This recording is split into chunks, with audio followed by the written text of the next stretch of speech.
Good evening, everybody, and welcome to Palmer, Alaska, where tonight we have a matchup between your 28-9 Matsu Miners and the visiting 18-19 Anchorage Glacier Pilots. Hello, everybody. I'm Reese Landon, joined by my partner and colleague Sean Neef. And Sean, after a doubleheader sweep yesterday for the Miners, they're going to send right-hander Wyatt Tucker out to the mound.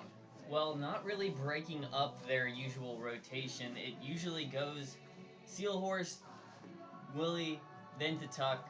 They're keeping the transition from Tuck from Willie, and that makes a lot of sense. They want to make sure that their starters get their reps, everybody gets their rotation in, and that they have it set up so that leading into the playoffs, they have the rotation they're ready for. Tucker coming in on the year, 22 1/3 innings pitched. He's allowed 15 hits and 13 walks, striking out 20, a 1-1 record. Comes in with a 2.82 ERA. And behind him, this is the lineup that Wyatt Tucker will have. In the infield, from left to right, we're going to start at third base with Jared Sweeney.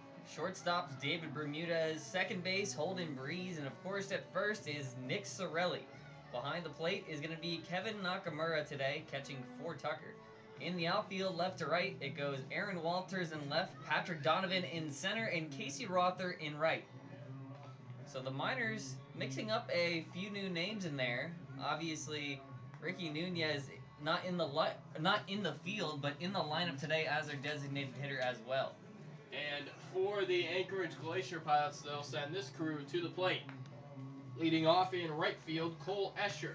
Batting second in left field, Tom Tavick. Hitting third and behind the plate, Nick Hagedorn. Batting fourth, the DH, Michael McNamara.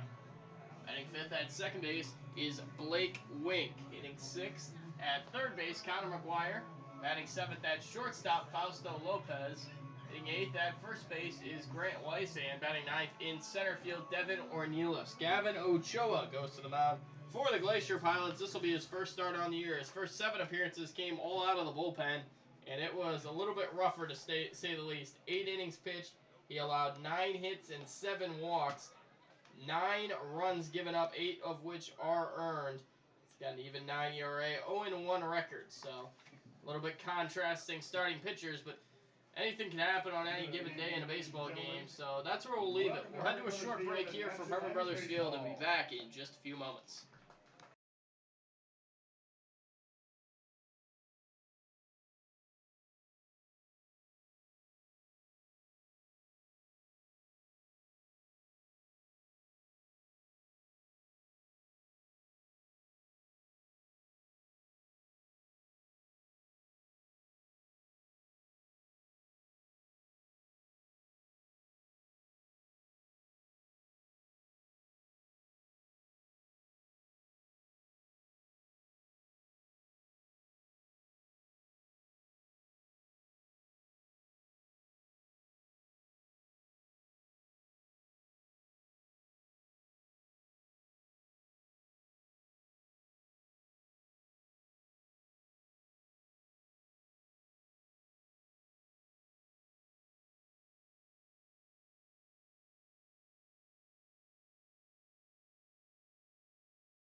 McNamara.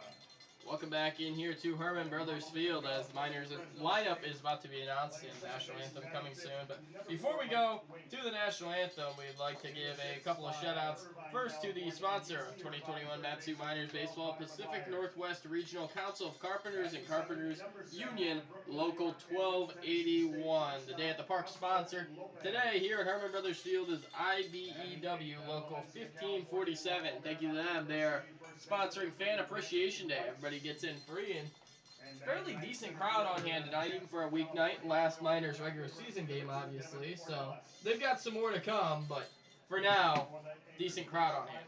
It's Fan Appreciation Night, meaning all fans get in free. I'm expecting a lot more people to turn out here at Herman Brothers.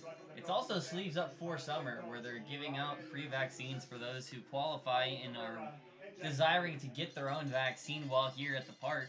So you can knock that out while you watch a ball game in the same evening. It sounds like a pretty productive day to me. Yeah, if you're in the Palmer area and you want to come out to the game, it's free admission, and then you can come in and get a vaccine if you so choose. And if you do get a vaccine here at the ballpark, you get a voucher for a dinner, I believe, hosted at the Palmer Moose Lodge, but I could be wrong on that. But there is a free dinner if you do get vaccinated here at the ballpark. The clinic going on from 6 p.m. until 9 p.m. tonight, so make sure you're here before 9 p.m.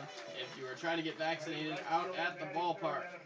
First pitch tonight, we'll see it after the National Anthem, is thrown by Marcy Obremski, who is also going as the name the Spruce Moose tonight. That's who is in the Moose head. Makes sense. On the sideline. I'm wondering how well he can see inside of that figurehead and whether or not he's going to have a better first pitch than Bubba Walters.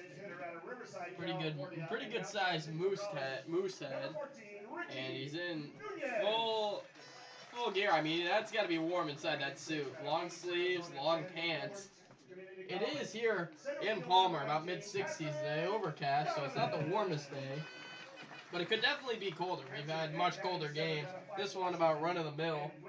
Hopefully the rain stays out of the forecast. There is maybe a little bit lingering tonight, but should be able to get this game in no problem. And looking forward, tomorrow there's a slight chance of rain in Chugiak, but nothing too crazy. And then for pretty much the next week, it's looking all good as of now. So we'll take a short break here from Herman Brothers Field as we honor America. We'll be back here from Palmer in just a few moments.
Welcome back in here to Herman Brothers Field as we prepare for first pitch. We get a couple of first pitches. First off,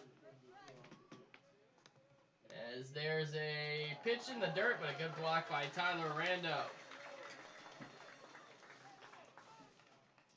Evidently just one. No, here comes the moose head to the mound. I was gonna be disappointed if we didn't get to see this. This better be a strike. Let's hear it for this Bruce Moose, everybody. Bruce the Moose. Smelling the ball with that big nose he has on the mat. I think he's got spider tack in his back pocket. That one bouncing to the plate, the block by Aaron Winkler. Yeah, he must have not applied enough spider tack on, honestly. How many times have we seen Aaron Winkler behind the plate this year? That was a good scoop, though. I don't think I've ever seen that even in practice. Anyhow, Tucker taking the mound. Like we said, on the year, 2.82 ERA coming in. He has Kevin Nakamura behind the plate. Nakamura has really picked it up as of late. Obviously had that 6 RBI game, was in the lineup yesterday in game 1. Had a pair of walks and a hit by pitch, so he's been all over the bases and earning more starts behind the plate. There's a reason for it. He's back there to catch the pitches from Tucker tonight. Nakamura has shown a lot of adaptability behind the plate recently.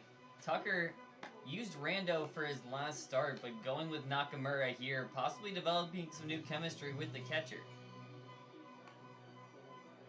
On the other side for the Pilots, Escher, Tavik, and Hagdorn leading them off for the first inning after the team went for 3 straight jacks against James Aaron last game out. Escher was a part of that. They definitely have some pop in their bats, but the Miners are going to be looking to keep them at bay today. Escher had the deepest one, too, and no doubter to left that capped off the 3 back-to-back-to-back home runs on the year. Escher coming in, hitting an even 300. He has 3 home runs now on the year, 16 RBIs. Another interesting fact about Cole Escher is he's up to 20 walks now. One of just 4 players in the ABL with double-digit walks as he reaches that total. No Ethan Mann once again in the lineup today. We saw him taking batting practice, so he might just be a little bit banged up. If he was, it would be a complete shock if he was completely healthy and hasn't played in either game of the doubleheader or the game today. So might just be a little banged up, and they're saving him for playoffs. It makes sense to preserve your players if you're the Glacier Pilots. At this point in the season, you're not going to be caught by the Bucks. You're not going to end up passing the Chinooks in terms of standing. You've come to accept the fact of where you are. They're going to have to protect their pitchers and man for later in the year if they expect to go anywhere, especially if they're going to meet the Chinooks in the first round. It should be Chinooks Pilots round 1. Actually, I shouldn't say it should be. It will be. It's pretty much all but decided.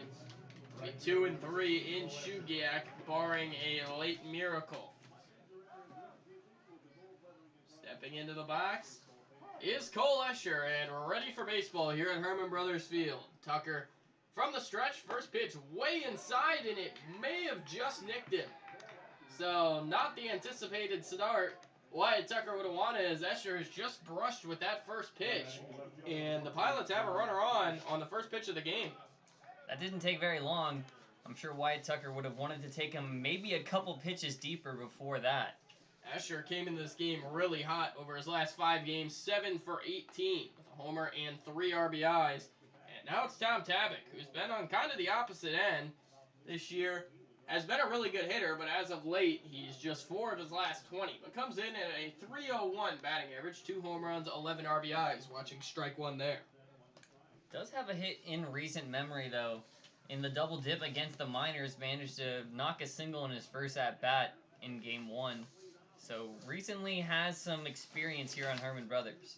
Tavik plays his college baseball at New Mexico State University, native of Calabasas, California, as he goes 1-1.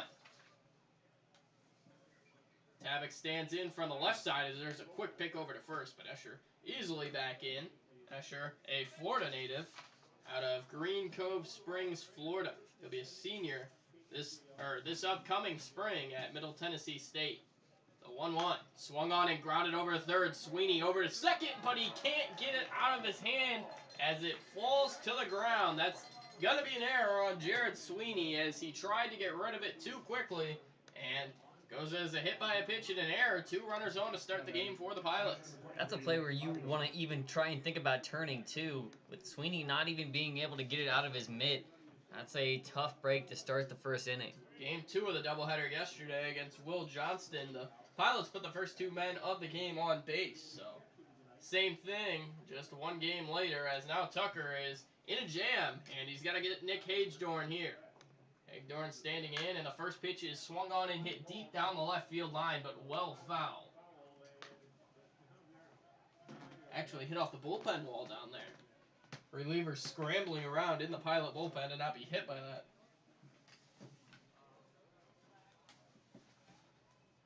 0-1 on Nick Hagedorn, who is listed as a catcher, plays all over, from Sedalia, Missouri.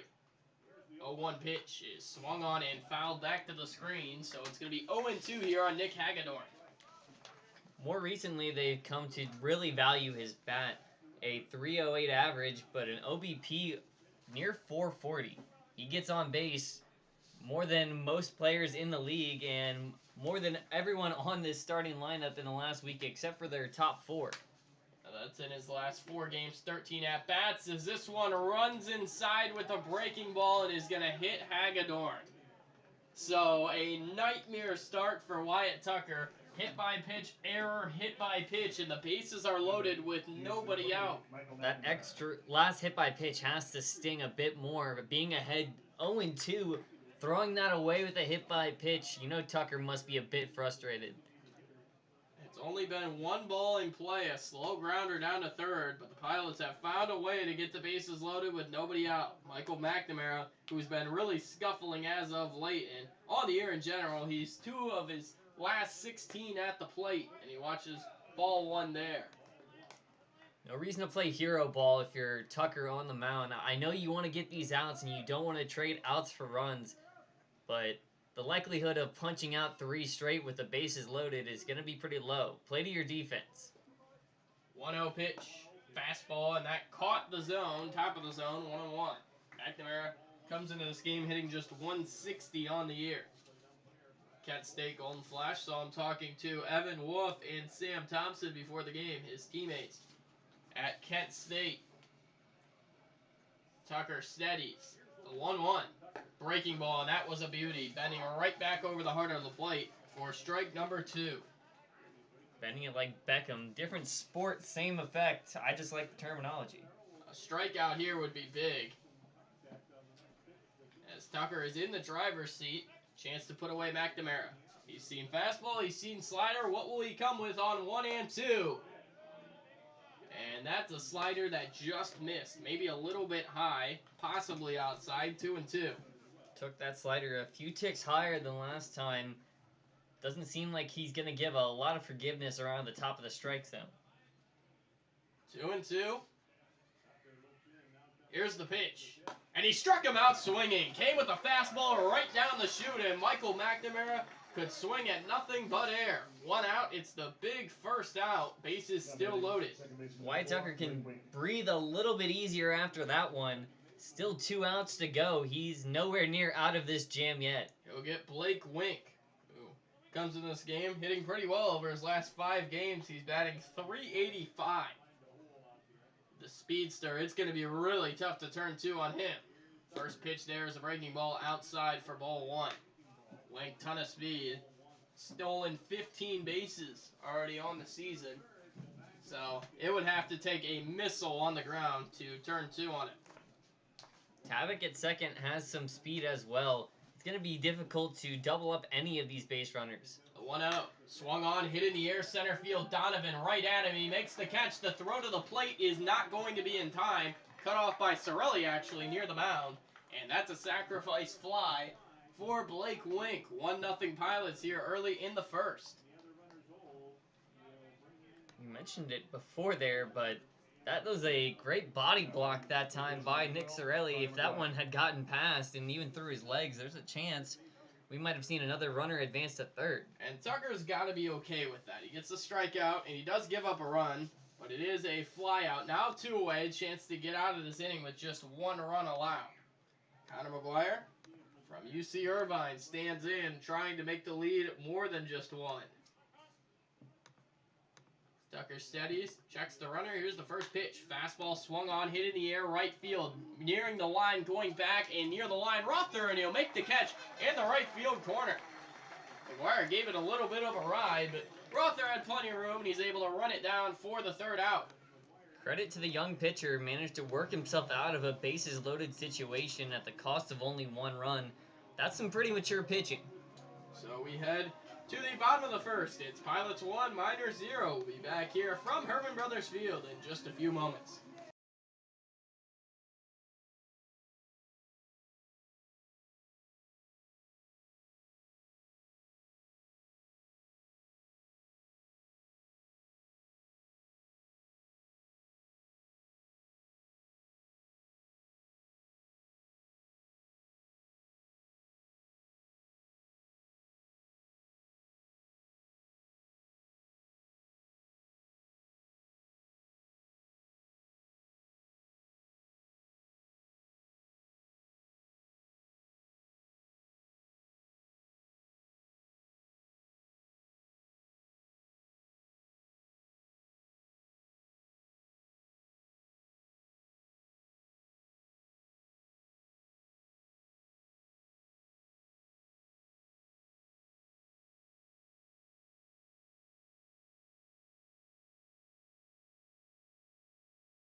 Welcome back to Herman Brothers Field as Gavin Ochoa toes the rubber for the Pilots. It's his first start of the year. I mentioned pregame his numbers weren't all that great, an even 9 ERA across 8 innings, but in his last appearance, he was able to work a scoreless inning. He did give up a couple of walks, but he struck out the side. Besides that, 3 strikeouts, and he'll toe the rubber now against this Miners unit that'll send Holden Breeze to the plate first. We saw Taylor McCart get his first start yesterday. Today, Ochoa getting his first start of the season. So they definitely seem to be using more of their bullpen for these last few games. They don't want to use up their best arms before any playoff series, especially when they realize they can't change the standings by any means. Holden Breeze from South Mountain Community College stands in. Had a hit in Game 2 yesterday as he swings and fouls this ball off down the right field line foul. Breeze reached on an error and walked in Game 1. Game 2, he just got 1 base hit. He stands on the year with a 308 average, 12 hits, 39 at-bats. And that's not simply inflated from a small sample size anymore. Holden Breeze has played quite a few games with the Miners' colors on his back. He's just held consistent. Plenty of the new additions late in the season for the Miners have really become key contributors. Count is 1-1 on Breeze as Ochoa fires a fastball away. Ball 2. Ochoa is a freshman. Actually just finished his freshman year at Long Beach State University from Petaluma, California. Actually, if you remember that name from Little League Baseball, Petaluma, California won the Little League World Series back in 2011 as Breeze shoots a fastball foul down the right field line, sending some kids after it actually, and the count is now even at 2-2. Ochoa stands at 6'2", 200 pounds. As now he stands set on the rubber. Here's the pitch. Breaking ball upstairs, 3-2. And another thing about this Pilots rotation is maybe you got to think that they've accepted the third place role and are kind of just letting their starters in the rotation get some rest for the playoffs. That's exactly what I think's happening. As Breeze shoots this ball up in the air, center field, can of corn out there, Devin Ornelas camps under and he'll make the catch, 1 away. Back to that point though about the rotation. Yeah, they definitely seem to be resting their guys. It makes sense. and they are discovering some new hidden strengths. With McCart, he was a lot craftier than I think most people would have assumed, and now they have that in their back pocket should they need it come playoff time. Gave up 5 runs yesterday, but only 3 of which were earned. Nick Sorelli, who we've already noted is just 2 walks away from tying Donald Brown for the minor team record in single-season walks, 3 to take the record. First pitch to him here is a fastball inside, ball 1. Sorelli has today and 2 more games to get to that record. It's going to be easy to lay off pitches like that, especially when they're dusting the top of his sneakers. 1-0 is a fastball at the knees, strike 1. Sorelli keeps at his season pace for walks. He'll get there. He's got 34 on the year. He's averaging well over a walk a game.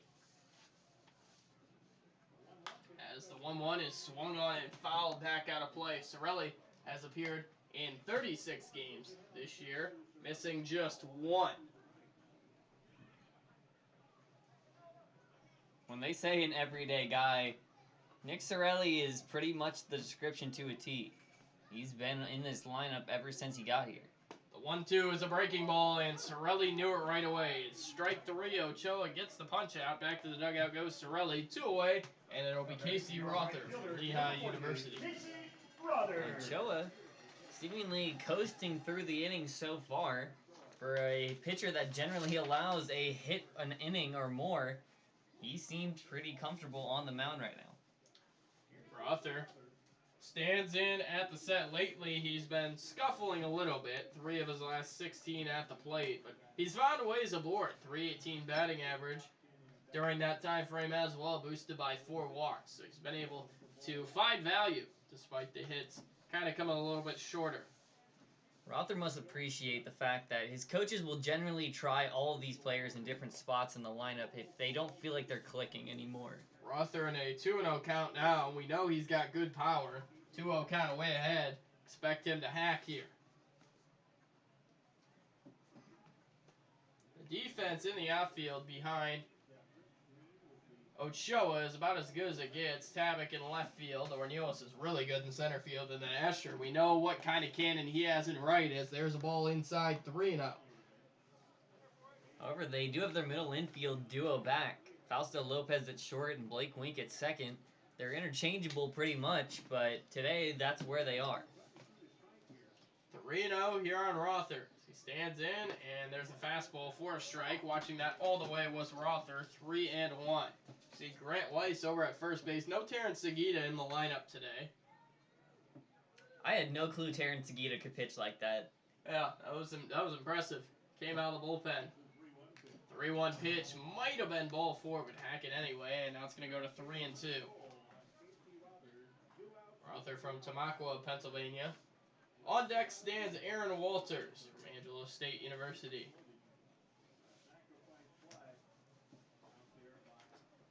Full count first. Casey Rother waiting on a 3-2. Rother back in. The 3-2 pitch, here it is. And it's swung on and tapped foul up the third baseline. Actually might have hit Rother in the box, but regardless, it went foul, so he'll stay alive. 3-2 again.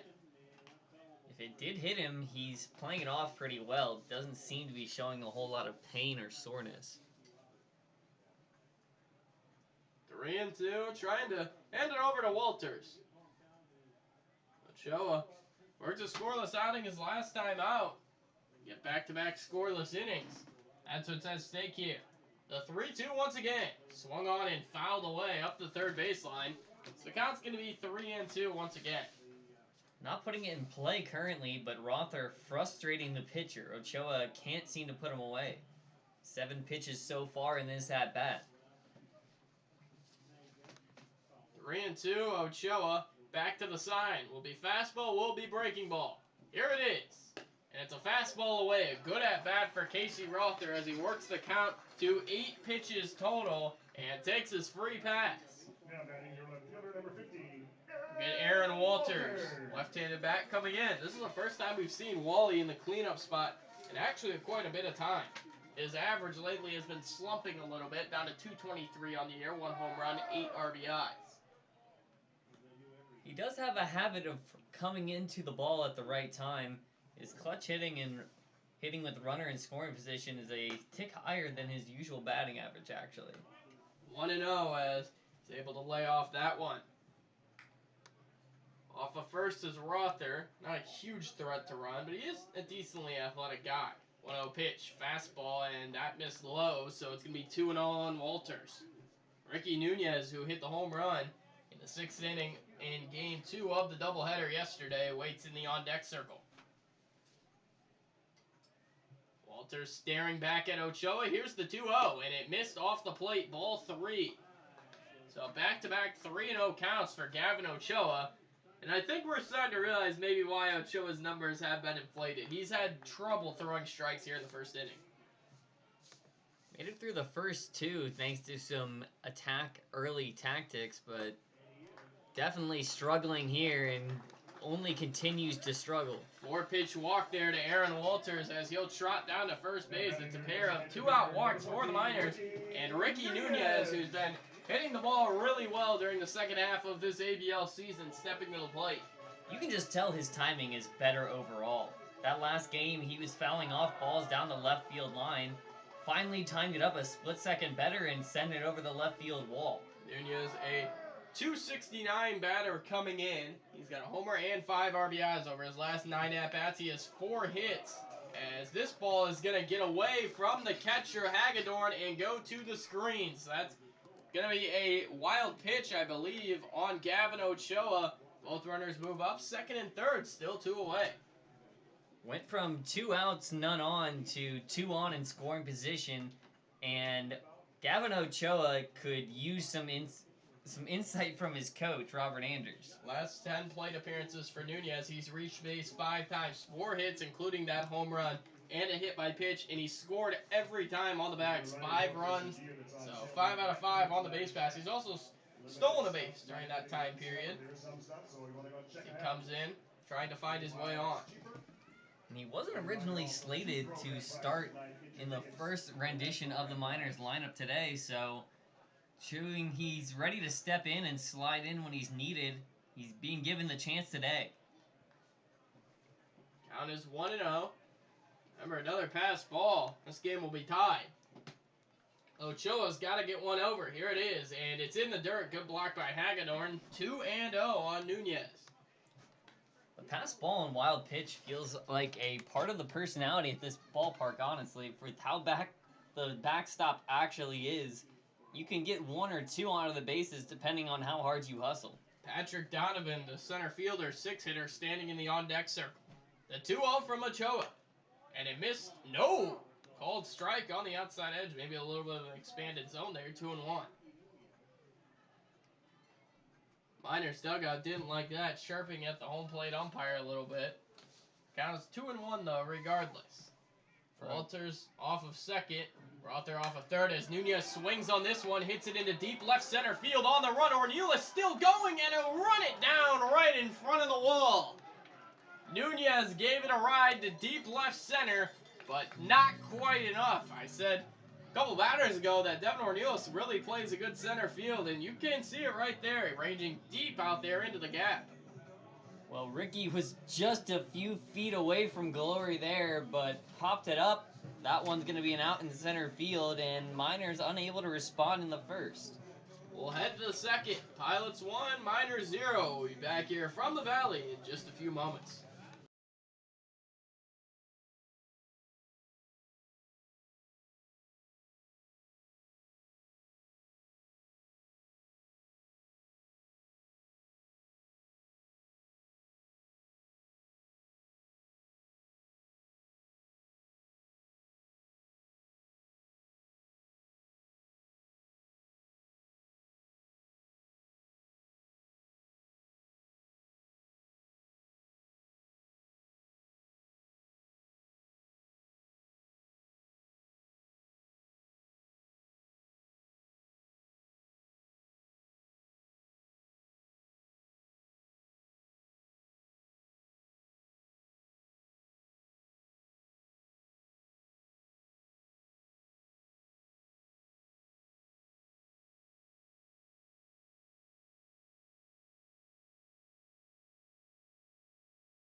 Fausto Lopez is the man to the plate for the Pilots. He'll kick start the second inning. Bottom of the order, 7-8-9. Lopez, Grant Weiss, Devin Ornelas. Lopez, we usually see mostly at second base, at shortstop today. He had that home run in Game 2 of the doubleheader yesterday. It was the first home run, actually, of that run of 3 in a row, as there's a breaking ball from Tucker for strike 1. The second one in that home run parade stands right behind him in the on-deck circle. Grant Weiss put one over the left field wall as well. Lopez standing in. Here's the pitch. Swung on and hit well. Left field way back, and this ball is gone. Fausto Lopez, for the second day in a row, gets a minors pitcher both to left field as he unloads over the wall. 2-0 Pilots here in the second. Fausto must be upset we haven't played more at Herman Brothers, as he's hit his stride these past few days. That's 2 long balls in as many days. The ball known to fly more at Mulcahy Stadium, but right now Fausto Lopez is loving Herman Brothers Field. His 3rd home run of the year as he plays long ball there. Pilots with the early lead, and now Grant Weiss, who also had a home run yesterday, was second in line of those men who hit home runs, as there's the first pitch fastball inside, ball 1. You have to wonder if Tucker is aware of that same statement, knowing that he just went deep and what Weiss did after that yesterday. As there's a fastball off the plate, and it's 2-0 here on Grant Weiss. We saw him in right field yesterday. We saw him at first for a little bit. His natural position is catcher. There are a ton of catchers on this Pilots team, but they all have to play somewhere. They only have one catcher, as now it's gone 3-0 on Grant Weiss. Similar area to where we had mentioned that expanded zone before. No call for Tucker here. The 3-0. It's a fastball right down Broadway, called strike. Weiss threw the bat to the dugout. Not really sure what he was doing there. That pitch was about as center cut as you can get, but throws it anyway. It'll be 3-1. I think that was purely muscle memory at that point. He was Yeah. ready to take the bag before his eyes were. That was as clear as a strike as you'll get. The 3-1. Swung on and lined on a short hop over to Bermudez. A really good play to field that on the short hop. And he throws over to first, 6-3 ground out. Nice play, Bermudez, 1 out. Weiss himself wasn't too sure whether that was going to get down. Because of that, Bermudez is still able to beat him out by a couple feet. And now the same man who took away Ricky Nunez's deep ball to center field, Devin Ornelas, up at the plate. Ornelas from Chatsworth, California, 5'10", 170-pounder. Bats left, throws left. Another Loyola Marymount guy as he swings and misses here, and that's been the trend for Devin Ornelas all year, has been swinging and missing. On the year, 68 at-bats. He struck out 29 times. About 40% of his at-bats he's fanned on. So he'll look to maybe correct that a little bit, as there's a pitch in the dirt, ball 1. On the bright side, he's not leading them in strikeouts this last week. He is only at 3 on the last 7 days. So, also just 1 hit, though. Positive trend? Question mark. Standing back in. This is a really young Glacier Pilots roster. They do have a lot of big school guys, but a lot of young guys. There's a fastball for strike 2, and quickly behind, deep in the hole, Devin Ornelas. The opportunity to work back into this game for 3 quick outs after allowing a solo shot could definitely sustain the confidence of Tucker on the mound. There's a breaking ball, and it just missed upstairs, and it's going to go to 2-2 on Ornelas. Top of the order looming up next, Cole Escher, who was hit by a pitch on the first pitch of this game. As there's a swing and a miss on the breaking ball, Wyatt Tucker comes back door on maybe a curveball, and gets Devin Ornelas swinging 2 away, and Cole Escher strides in. Tucker's second strikeout of the game on that last pitch. Now that brings his season totals up to, I want to make sure I get this right, 22 on the year. Escher, who I said briefly at the beginning of this game, has been really hot recently, as there's a slider for strike 1. 7 of his last 18 at the plate. Includes a home run, 3 RBIs, a couple of walks, 3 doubles, and a triple. That's good for a slash line of 389, 500, and 833. As he watches a breaking ball there, low, 1-1. That slash line was disgusting. Yeah, very good slash line.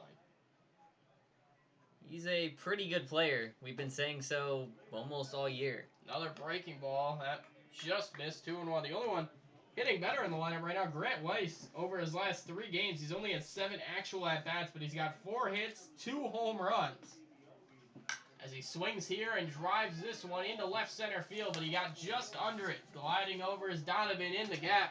He'll make the catch, and that'll end things here in the second. But not before a leadoff Fausto Lopez home run. It seems like nobody here at Herman Brothers can see a ball going to left field without having a little bit more anxiety recently. Fausto Lopez goes deep, and the Pilots will carry a 2-0 lead into the bottom of the second. We'll step away for just a few moments here from Herman Brothers Field. Stay tuned for more minor baseball.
Back here in the bottom of the second inning. Miners left runners on second and third to end the first as Patrick Donovan will start things here in the Miners second. Donovan has only played in a limited amount of games for the Miners. He's appeared as a starter, defensive sub since coming to the Valley a couple of weeks ago as the Miners really needed him as they were kind of hit by injury as there's ball 1 to Donovan. But on the year, 5 hits and 13 at-bats, includes a couple of RBIs. Donovan has taken a bit of time to come into himself as well. Can't always be Holden Breeze hitting solo home runs in your first appearance. As he swings here and fouls that one out of play, 1-1. Gavin Ochoa back out to the bump for the Pilots here in the second. But for Donovan, he has come along recently. In one of his last games for the doubleheader, had 3 hits in one game, a big RBI single being one of them. 1-1 here on Donovan. As there's a fastball for a strike, and Donovan now behind 1-2. Chandler Gilbert Community College. We've said it multiple times, but those sunglasses never come off his face. Not even once. In an overcast day, he's still wearing them. As he swings here and dribbles this one foul up the line. He was on our pregame show today, if you want to check that out on our YouTube channel. Was not wearing sunglasses, so we did get to see his eyes for a little bit. If you do not believe that Patrick Donovan has eyes, we can confirm on our pregame We show. can confirm he does have eyes. Here's the 1-2, and it's a fastball way off the plate in the other batter's box. 2-2. Donovan looking to find a way aboard here. He holds that bat steady from the left side. 2-2, Ochoa sets, and here it comes. Check swing, did he go? No, he did not. Just missed as well. That was a close pitch, but Donovan regains life, and it's 3-2. I'm pretty impressed with the fact that he was able to go that far without breaking his wrist as well. That was very close. No appeal, though. The 3-2 swung on and fouled back out of play towards us. It'll stay at 3-2. Donovan Also been responsible for one of the other late season additions the Miners have made, as it was his input and reference that brought Tyler Wosner here. Yeah, we were talking about that at the team banquet, or team, I guess you could say banquet, as this ball is driven into right center field, but a nice running catch out there by Cole Escher in the gap to take away extra bases from Donovan as he gave it a ride, but Escher with enough speed to run it down. If Escher hadn't taken that much of an efficient route, that one easily could have gotten down a pretty low angle on the exit velocity. Nakamura striding into the box. His last 10 plate appearances, he has reached base 7 times. Reached base on 3 hits, 2 walks, and 2 hit by pitches. Also has a homer and 6 RBIs over that time, as there's a called strike 1. That's an insane week of work. 500, 700, 1,167. That's the slash line. Here's the pitch, and it's a breaking ball inside for a ball. That is video game numbers, as they are best described. Scoreboard watching around the ABL. The only other game today is the Chugiak Eagle River Chinooks and the Anchorage Bucks, as there's a pitch inside, and it nipped Nakamura. Maybe got him on the elbow guard. And there's another hit by pitch. Kevin Nakamura's a ball magnet right now, and that'll be his 6th time up on base in his last 11 appearances at the plate. Everybody's got their niche. Maybe this just might be Kevin Nakamura's. If he can put an elbow in there and take one on the chin for his team, he might become a lot more popular around the clubhouse, too.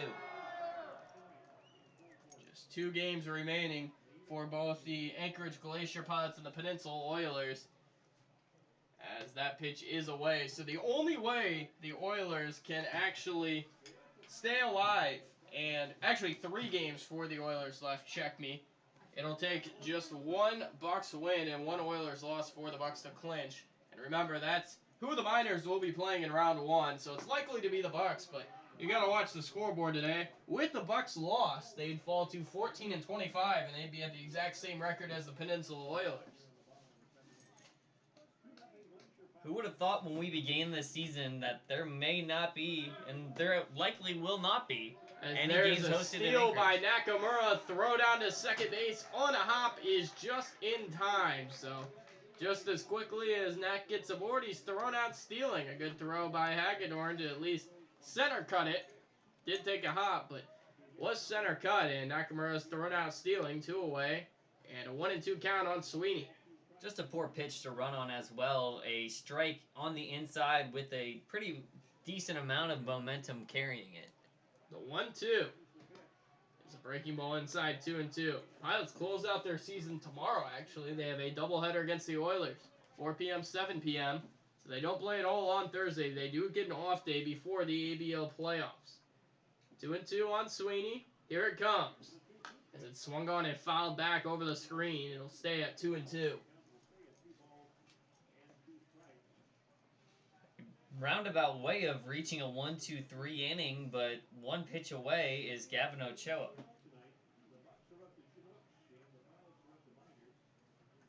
Here it is again.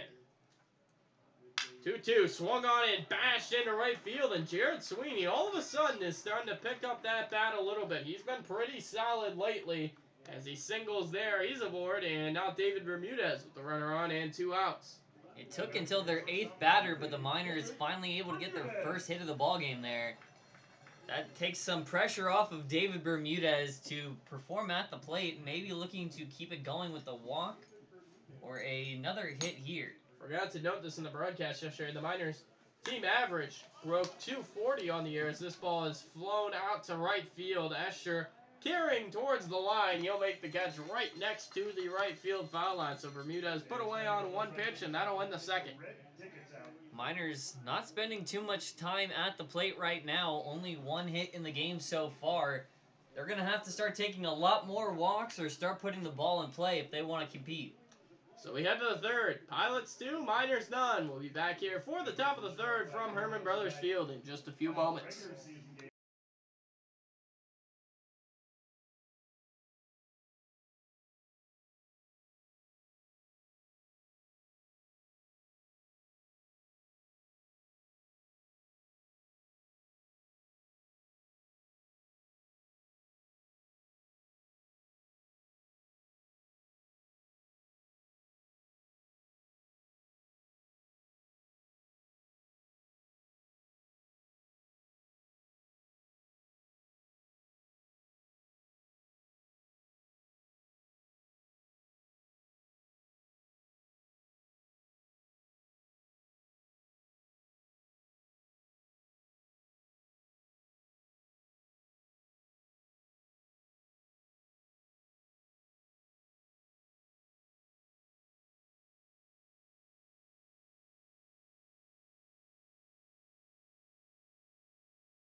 We're ready for the top of the third here at Herman Brothers Field, and Tom Tavick, who reached on an error his first time up in the first inning, will come to the plate. Left-hander getting his chance to hit and maybe get on the hit column. Tavick on the year, right around 300. Wyatt Tucker through 2 innings has had his struggles, as he'll look to maybe get a 1-2-3 here, as the first pitch is a ball. That one of the runs, I should say, that came in the first will be counted as unearned because of the error made on the ball hit by Tavick. So it's been 2 runs, only one of which were earned, but the earned one came on a Fausto Lopez home run. It's been a tale of 2 pitchers so far for Tucker. He's been able to work out of some jam situations, but at the same time, those 2 hit by pitches and walks have been self-inflicted. 2-0 on the batter at the plate in the form of Tavick. 2-0 is in the dirt. Actually, that was 4-0. That was ball 4. The scoreboard had it wrong here at Herman Brothers Field. So 4 balls there. Tavick reaches first on the walk, and that'll be Nick Hagedorn. Hagedorn caught one right on the ankle last time. Not the most efficient method to get on, but one that will work every time at least. 1 on, none out. First pitch, fastball off the plate, ball 1. Tavick can swipe a pace, but he's over at first base. On the year, he does have 11 steals, so certainly capable of moving. 11 steals, he's been caught just twice. Especially if Nakamura is going to be pulled all over the plate, he's going to have an easy chance to swipe the bag. But stepping off there and looking Tavick back.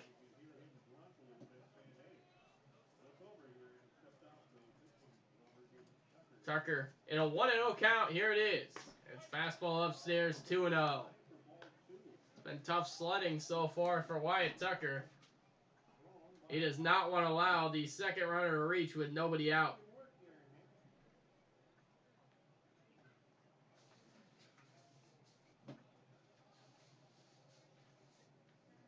2-0, here it is. Breaking ball for a strike. And Hagedorn definitely not looking for the breaking ball there. It's probably sitting fastball the whole way, and it goes to 2-1.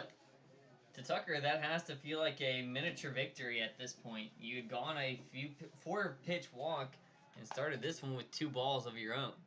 There's a snap throw over to first, back safely. Tucker's allowed just 4 extra base hits on the year, a couple of doubles and a couple of home runs. But that home run total boosted by Fausto Lopez as another snap throw over to first. They're really paying a lot of attention to Tavick, not wanting to let him get going. Tavick better not doze off or they'll jump on that opportunity as he goes to second. This ball's hit in the air, left field, arranging back to get it is the left fielder, Walters. Long throw back to first base on a hop, and he almost got him at the bag. Oh my goodness, Sorelli played that great. He didn't act like the ball was getting thrown to him at all, maybe trying to get Tavick to slow down, and the ball nearly beat him back to the base. Yeah, where's Nick Sorelli's Oscar when you need one? Walters, that was a really impressive throw as well from left field. He was ranging out near the wall, was able to snag and make that throw on a couple of hops.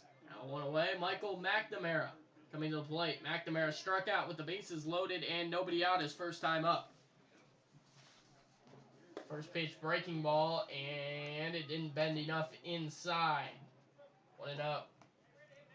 One thing that's very promising, at least from Tucker, his misses aren't that egregious. They're not all over the place. They're pretty consistent. His accuracy has been solid to the least. He just can't get that last bit. Runner takes off here. Throw down to second base is not in time. Really close play at the bag. Breeze thought he might have had him, but called safe is Tom Tavick, and now he's 12 of 14 on the year on stolen bases. He's able to swipe that. He didn't really have a big lead at all. I didn't expect him to go there. He had only a couple of step lead off the bag, but good speed. It was a good throw by Nakamura as well, just not in time. Ball looked like it beat him here, just didn't quite get the tag down in time. Tucker sets. Here it is. Fastball for a strike. 2-1. Still got to pay attention to Tabak. Clearly good speed. If you aren't holding him on, if at second, he could very well take off for third. It's 2-1 on McNamara. Here's the pitch from Tucker. Breaking ball, swung on, hit in the air, shallow right field. Breeze going out to get it. He makes the catch, turns around, and he'll fire it back into the infield.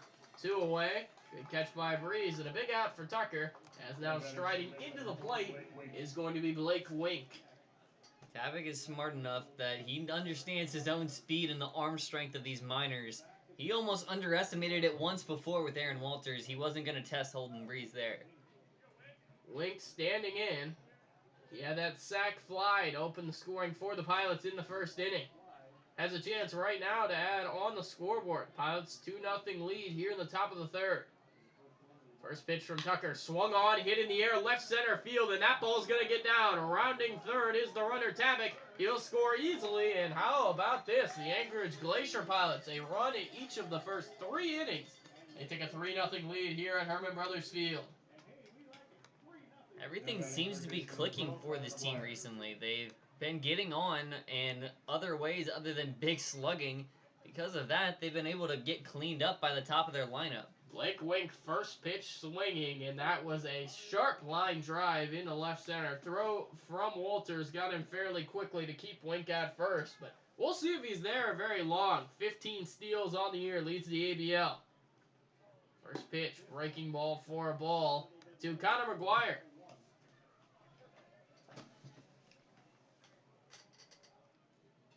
And behind McGuire in the on-deck circle is the most dangerous pilot with a bat in his hands over the last 2 days, Fausto Lopez.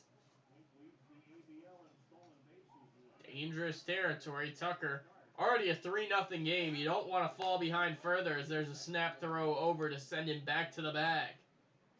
Wink has been caught only 1 time this year stealing. Certainly a threat to go. 1-0. Swung on, hit in the air, left field. It's fairly deep. Going back, Walters. It's spinning up there in the air, and Walters finally finds it right near the wall in left center. Ball was hit a mile in the air, got caught in the wind, and kind of suckered around up there, but Walters able to find it, and that'll end the inning. I don't want to downplay what Walters just did. The ability to track a ball that far into the field is never easy, even if you're standing and waiting on it. So a good out from Walters there. They're able to keep it at least at just 1 run. But the Miners' offense is going to have to wake up if they want to compete in this game. Down 3-0. We'll come to the plate here next in the bottom of the third. We'll take a break here from Herman Brothers Field. We'll be back from Palmer in just a few moments.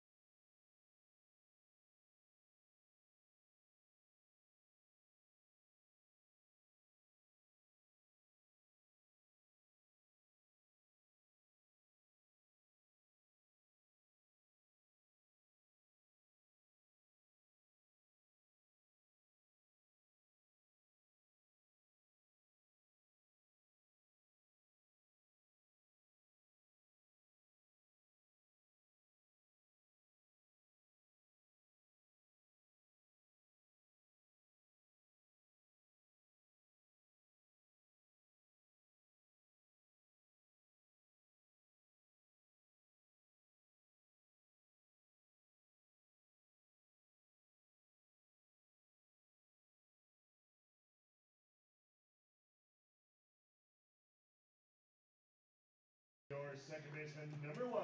Holden Breeze will lead it off to start the third. Miners got some work to do. Just 1 hit so far on the scoreboard as Breeze steps in and looks to be the first to reach base here in the third. If it wasn't for Jared Sweeney, they would be hitless through their first time through the rotation. But they did draw 2 walks and a hit by pitch. So it's not as though they can't get on base. First pitch inside fastball, ball 1.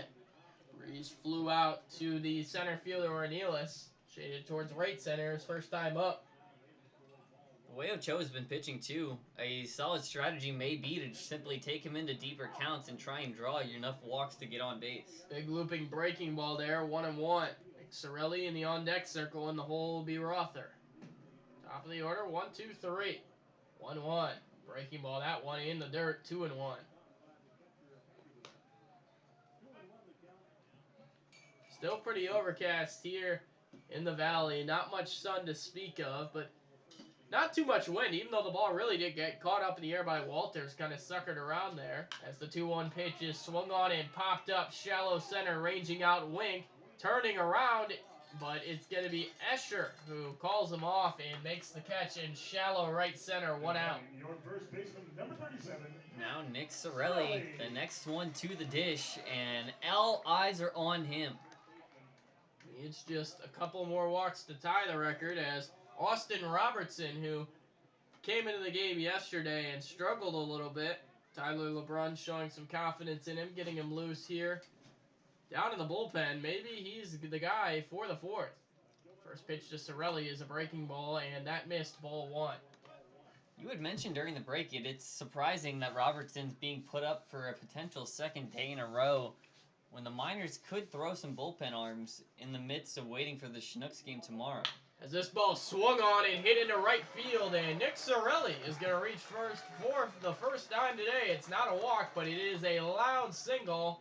1 on, 1 out for Casey Rother. Now batting your right fielder, number 48.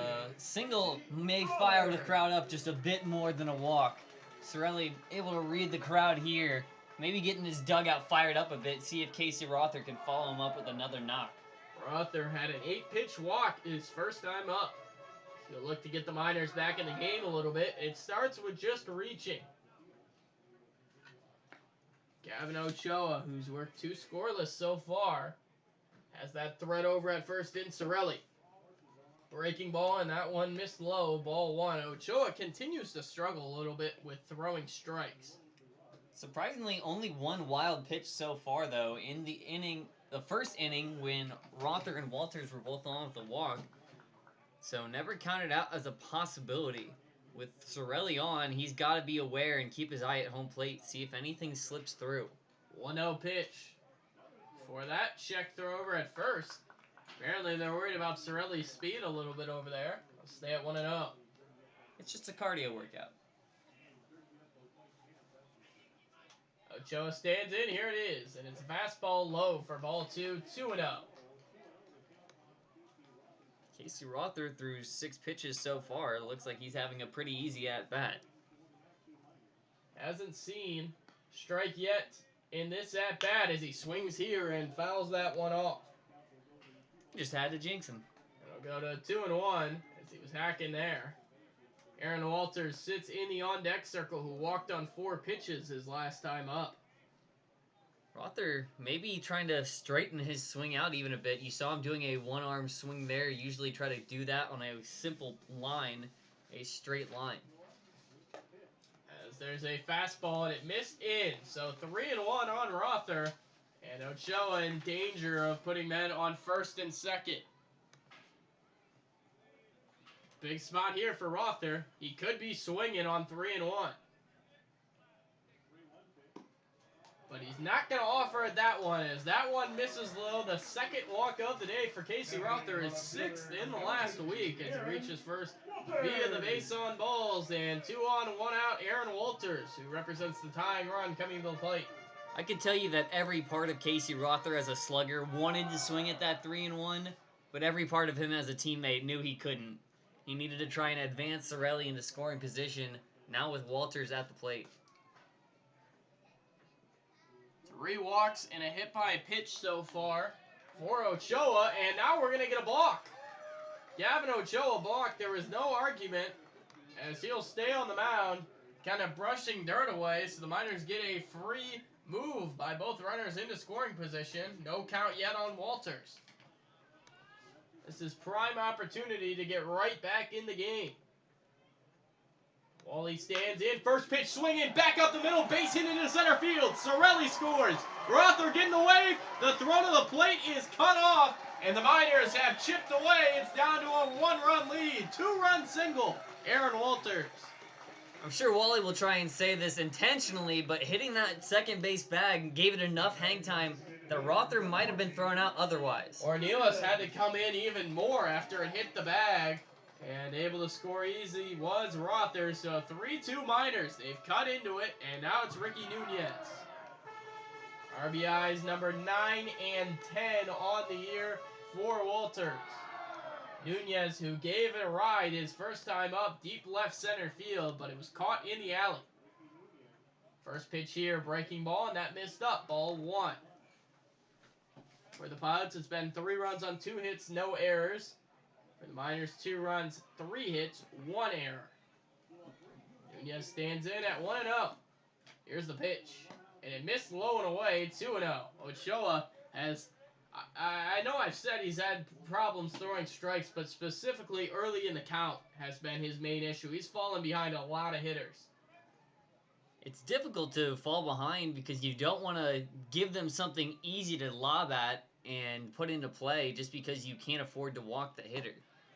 And Nunez is going to take a strike there at the knees, 2-1. Pilot defense playing Nunez straight up, except for really in left field. The left fielder, Tabak, is way back and shaded a little bit towards left center as well. 2-1. Swung on and hit back up the middle into center field. There's a base hit for Ricky Nunez. Station to station, moving up to second base, Aaron Walters. Nunez continues to see the baseball well. The assembly line keeps moving one along. Now Patrick Donovan, the next man up to try and keep it going. Donovan looks to get a hit here. He flew out to right center field his last time on a nice play by Cole Escher in the gap. Escher's playing way towards the gap right now. There's plenty of ground between him and Ornelas in center field.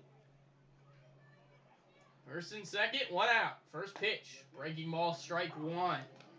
And now it looks like there's some movement down in the Pilot bullpen. No throwing yet, but could start at a moment's notice, you gotta think. 0-1. Swung on, hit in the air, left center field. That ball is gonna drop. Tabak's got it. He's collecting it quickly. His throw to the plate is a good one. He'll keep Walters at third base, but another station-to-station single. A blooper into left center field for Patrick Donovan. His first hit of the game. The sacks are full for Kevin Nakamura. It's a relay in this inning right now. Everybody just passing it along to the guy behind him. 3 straight singles for the Miners. And don't look now, but 7 out of the 9 Miners, 2 1/3 innings into this game, have reached base. They have really put together a team effort, and Nakamura right here is really his only job is to stay on the double play or the strikeout. Productive at-bat would go a long way. Big sac fly opportunity should he put something deep as well. Breaking ball there for strike 1 on the outside corner. Next first trip up, he was able to get hit by a pitch. Was hit kind of near the elbow area. 0-1 pitch. Outside with the fastball, 1-1. And now there is some stretching and throwing between the bullpen catcher and a right-hander down the pen. It might be Cody Kerfman. Didn't take long for him to start getting into some serious throwing either. 1-1, here it is. And it's a breaking ball low, 2-1, and that was a really good job by Nakamura to not go after it. Ochoa's lack of control really starting to come through now. He's going to have to be stopped by his first baseman, Grant Weiss, before he can continue. Remember, Grant Weiss is a catcher by trade, so he's usually the one trotting out to the mound to have mound meetings, but he's coming over from first base right now to talk to Ochoa. 2-1 count on Nakamura. The on-deck circle sits Jared Sweeney, who singled his first time up. Nak, who came into today on the year, he has 14 RBIs as he swings here, and there's RBI number 15, a grounder deep in the hole at short. The throw gets away. Nobody's going to advance. That's definitely a base hit as Nakamura goes deep into the hole with an infield single. That was a awkward throw off balance from the shortstop position. Lopez tried to make something happen and almost gave away another run when he tried to throw out Ricky Nunez at third. RBI number 15 for Nakamura, and the Miners have tied it up here in the third. A 3-spot so far against Ochoa, and they are hopefully far from done. Just 1 out, bases loaded. One inning is all it took for this offense to wake up and respond. Only chance for Lopez was at third, but the throw was a little bit offline, as that pitch is a little bit offline as well. Ball 1 to Sweeney. On deck circle is Bermudez. Sweeney trying to give the Miners the lead. 2-run single for Walters. RBI single for Nakamura. 1-0. Outside, and falling down on the mound was Gavin Ochoa as he threw that pitch. Hopefully he's okay. I think he's just laughing it off. And it'll be 2-0, but Robert Anders, the Pilot skipper, out of the dugout to talk to Ochoa. Their team trainer also heading out there to give a look at him. When I was talking with Naughton and Steelhorse about the mound before, because we'd seen Aaron trip on it, they mentioned that's a pretty flat mound, not a whole lot of elevation, so when you're stepping down, there's not a whole lot of drop-off for you to really get your momentum with. Ochoa is down in the count 2-0. As Sweeney stands in, he's going to have to recollect himself after a bit of a mistake on the bump. And coming at a pretty crucial time. Not much room for error with the sacks full and a 3-0 count. 3-0. Or 2-0, rather. Here's the pitch. Swung on and tapped, foul. 2 balls and a strike on Sweeney. Sweeney in the last week, a hot bat, 2 for 3 in 3 at-bats. No extra base hits, but 1 RBI. A chance for another one here. So doubling your weekly total in 1 big swing of the bat. Chance for even more maybe should he get Donovan from second. As this ball swung on and fouled out of play, Sweeney has evened it up now 2-2. If Sweeney's able to get on without an out, that'll be the 7th straight Miner able to get on base without anyone being put away. He'll look to do exactly that as Ochoa desperately needs it out here. 2-2. Outside, and it's gone to 3-2. He wasn't feeling the pressure before. How about a full count for you? We're going to up the stakes. Everything all in. Miners only 1 out so far in the inning. Bases loaded. Something's got to give. The full count pitch. Swing and a miss. Ochoa gets the out he needed. Took a little something off that, and Sweeney back to the dugout, strike 3. Big second out. You would have wanted to do most anything but that, because now Jared Sweeney has to sit back on the bench next to his teammates as he cheers on David Bermudez to bring home more runs and separate the tie. Bermudez the last chance for additional runs. Ochoa at the set. Here's the pitch. Check swing. It's a called strike anyway, and he probably went around regardless. 0-1 on David Bermudez, whose first trip in yielded a fly ball to center. Or fly ball to right, rather. 0-1, here it comes. Breaking ball way upstairs over the head of Bermudez, and that was an excellent play by the backstop Hagedorn to get out of his crouch and glove that. The fact that we have only seen that one wild pitch with the amount of balls that he has thrown is a real testament to Hagedorn. He has had to be all over and even behind David Bermudez on that play. That very well could have broke the tie, as the 1-1's a breaking ball and just barely missed. Pilot dugout thought it was a strike, but it's going to be 2-1.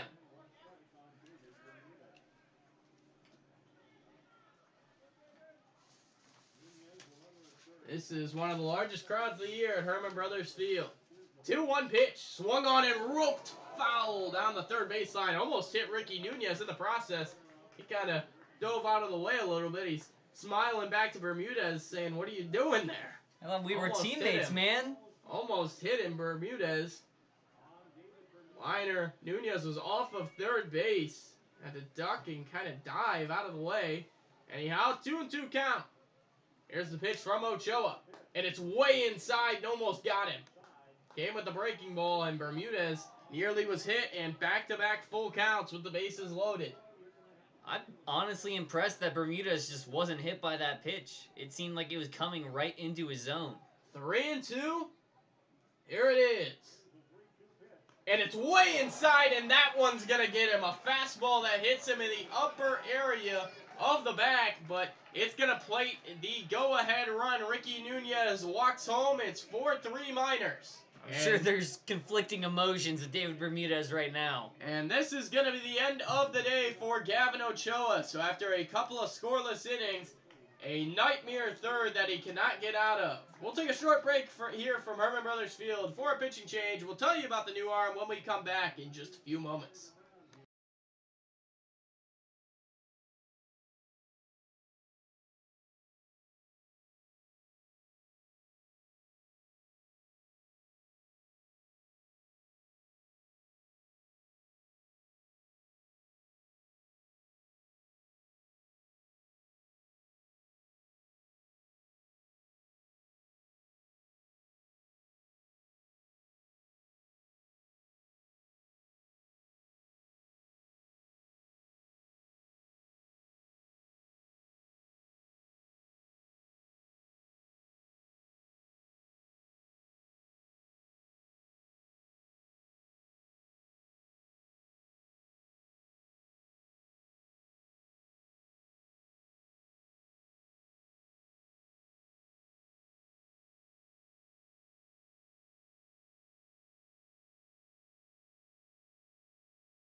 Holden Breeze will meet the new pitcher on the mound from Northern State University, a Chugiak native. It's the right-hander Cody Kerfman on for the Pilots. Bases loaded, 2 outs. Breeze to the plate. He started this inning. The Miners have batted around. He started this inning inconspicuously with a fly out to right field. That was a beautiful word. Inconspicuously. I'm surprised I pronounced that, actually. I'm impressed. A+. The grammar book. Someone's been playing trivia crack. As there's a fastball upstairs, 1-0. Kerfman comes in with 17 innings pitched. He's allowed 17 hits and 10 walks, striking out 8. The extra base hit has hurt him. He's allowed 6 extra base hits. It yields out to a 5.29 ERA. 1-0 is a fastball on the outside corner for a strike. Things seem to maybe getting a little bit darker here at Herman Brothers Field. No rain really in the forecast until tonight, but it's gotten kind of dark. There was some rain scheduled around 7. Doesn't seem to be coming down at the moment, but there's a ball upstairs. Yeah, it looks like it. According to the Weather Channel app, it appears to be holding off till 11 p.m. as of right now. Obviously, you can never tell with the mountains and everything in Alaska. The weather is very hit or miss, especially with the rain. As the 2-1 is going to hit the zone, 2-2. Kerfman has worked it back to even on Holden Breeze, who looks for his first hit of the day. The Pilots just trying to get out of this inning and keep it at only 4 runs. Nick Sorelli looms on deck. Should Holden Breeze get on here, all the Miners will be on base in the first 3 innings. This ball's grounded on a hop out to second. Up with it, Blake Wink. He'll go to Weiss, and this long inning finally ends. 10 Miners to the plate. They plate 4 runs and come from behind to take a 4-3 lead. Well, everybody contributed there. When we say this was a pass the baton mentality, I mean, it was a 6 batters through the heart of the lineup. Everybody did their part, and the Miners now have 6 hits on the board because of it. So we'll head to the 4th. It's Miners 4, Pilots 3. We'll be back here from Herman Brothers Field in just a few moments.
We're back here from Herman Brothers Field as we have a new arm on the mound, Austin Robertson, who came into last night's game, is out on the bump today. Robertson on the year has struggled a little bit in the ERA category. Comes in, this is his 3rd game pitching in the ABL. He's pitched 1+ innings. He stands in against Fausto Lopez, who took the Wyatt Tucker pitch deep back in the 2nd. Something interesting with Cody Kerfman and Austin Robertson both pitching in this game. We have 2 Northern State pitchers. And 2 Alaska natives as well. I don't know how many times we've seen pitchers from the same school starting in the same game here. As this pitch is roped down the left field line, and that's just going to get fair. Fausto Lopez continues to terrorize Miner pitching. It's a double, a frozen rope down the left field line. Lopez with that little pilot wave of the hand celebration out at second base. Leadoff double, and now it's Grant Weiss. That's not the most welcoming way to enter the game for Austin Robertson from the bullpen. Immediately greeted with an extra base hit. Ball was hit pretty hard, and easily able to get into second was Lopez. Robertson standing at the set. Grant Weiss standing in. Who grounded out to short his first time up, and the first pitch is a breaking ball in the dirt. Good block by Nakamura, 1-0.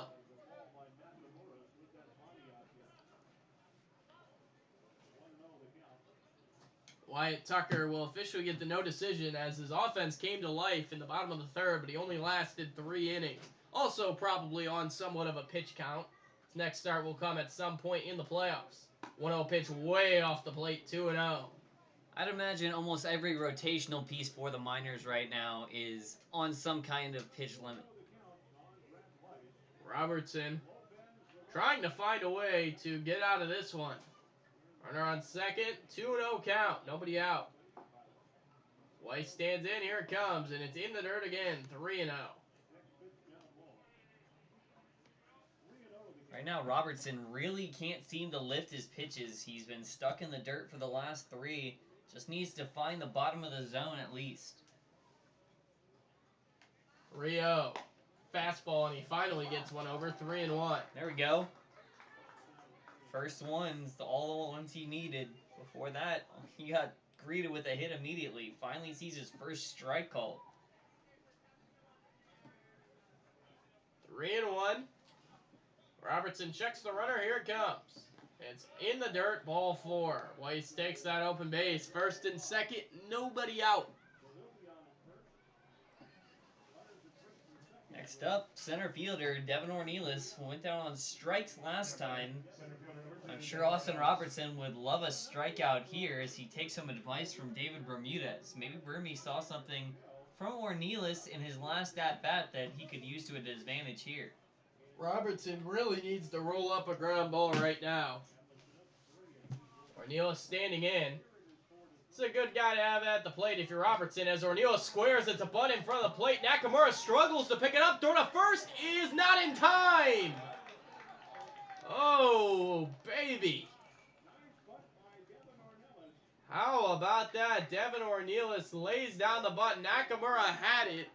I think that'll be a hit, but they could have had him if Nakamura had a better grasp of the ball. And just like yesterday against Robertson, it's bases loaded, nobody out.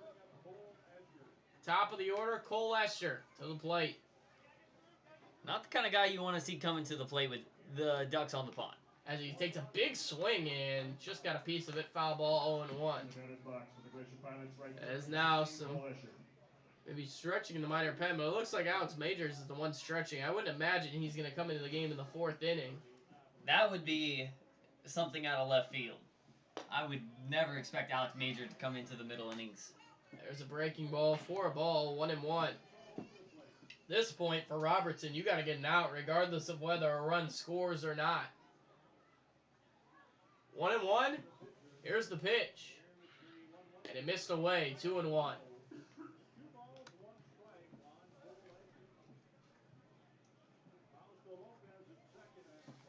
Lopez at third, Weiss at second, and Ornelas at first after that infield single. There's a breaking ball that hits the inside corner, and it's 2-2.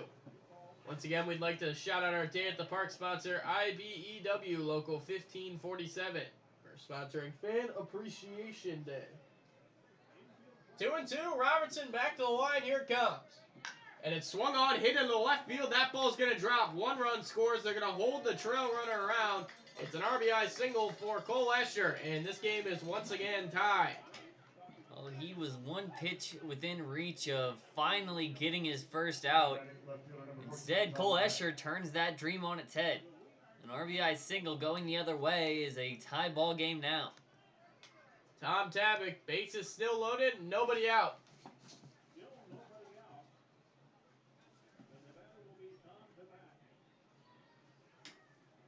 Tabak standing in on his line today. He reached on an error and walked as there's ball 1, 1-0.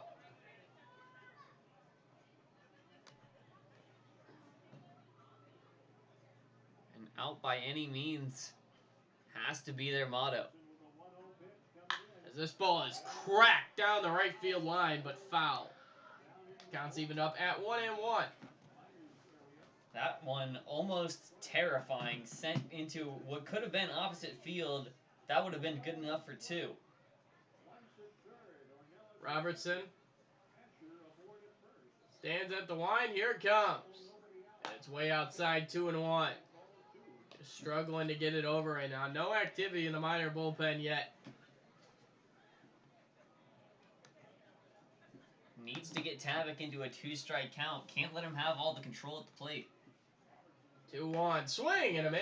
Tabak hacking at that one and counts even at 2-2. Get some momentum going. Robertson could get a big punch out here. Hagedorn waits in the on-deck circle. The 2-2 coming. And it's swung on and grounded back up the middle into center field. 1 run scores. They're going to send the trail runner. He'll score, and it's 6-4 Pilots here in the 4th.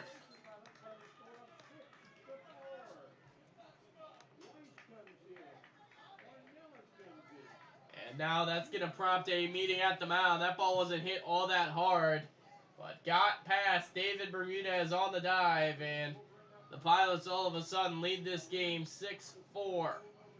Miners had that 4-run inning in the bottom of the 3rd, now responded to with a 3-run top of the 4th. 6-4 already. This might be our highest scoring game through less than 3 1/3 all year. Usually the first 3 innings of the Miners games are when their offense is hibernating for the most part. Today, everyone seems like they came up to score.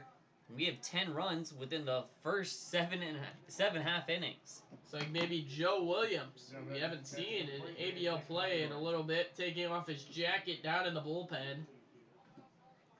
Maybe he's the arm the Miners go to. He sits back down on the bench, but to note it, he is the only player now with his jacket off. Right now, all Austin Robertson needs to think about is getting this first out. We've gone through his 5 batters, still no outs recorded in the inning.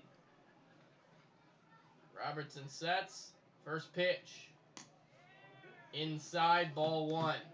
Still runners at first and second. Tabak and Escher. And certainly anything to the outfield. Escher, who has good speed, could try to score again. 1-0. Swung on and fouled to the screen. It'll go to 1-1. If you aren't already, make sure to give a follow to our social medias. On Twitter at ABL, capital ABL, Miners, lowercase Miners. On Instagram at Matsu_Miners and Facebook, Matsu Miners. 1-1 pitch. Up and away, ball 2. And now Tyler Wilson, who we haven't seen behind the plate yet this year, has put on his shin guards, but now it's Evan Wolf, although he does have his sweatshirt still on down there warming up. 2-1 misses in, and it goes to 3-1. Things are really getting dire here, folks. I'd like to thank Kyle Kaiser, who's the grill master today. Herman Brothers Field, thank you for cooking up those Miner burgers, Miner dogs. If you haven't had one, you got to try one. As this ball is swung on and hammered. Right field, way back, and you can kiss the baby. A 3-run home run for Nick Hagedorn. He unloads the deep right field, and the Pilots have put 6 on the scoreboard with nobody out here in the 4th. My goodness, Nick Hagedorn circling the bases. He laid into that one. That ball was way out of here. His first home run of the year in RBIs number 13, 14, and 15. Pilots lead 9-4.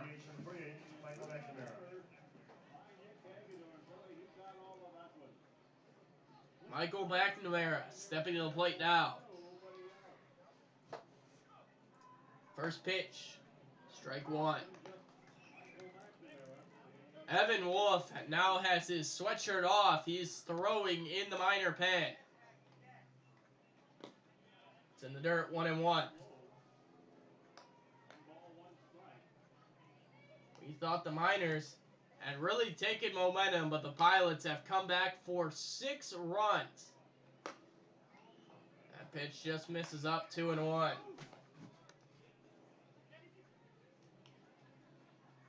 McNamara hasn't reached today, looks to reach, and he's in a 3-1 count.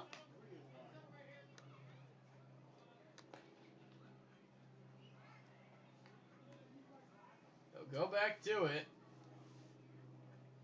He stands, winds the 3-1. McNamara swings and flies this one into the air down the right field line. Long run for Rother, but he won't get it. It's into foul ground. And count goes full, 3-2.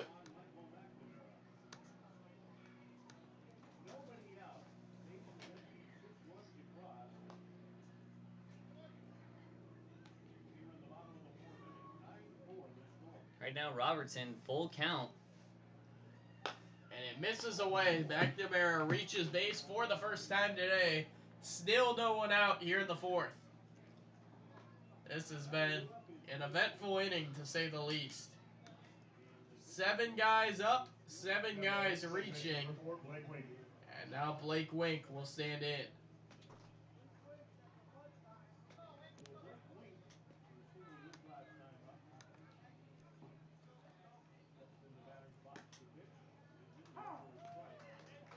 Strike 1 to Blake Wink. Does that one go by?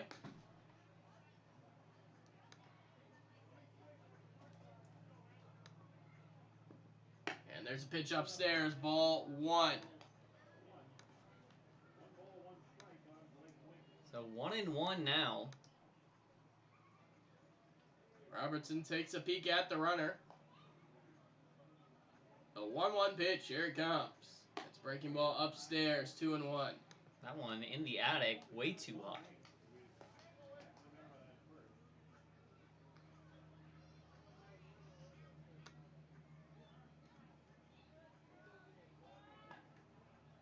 Here's the pitch, and it's way outside, 3-1.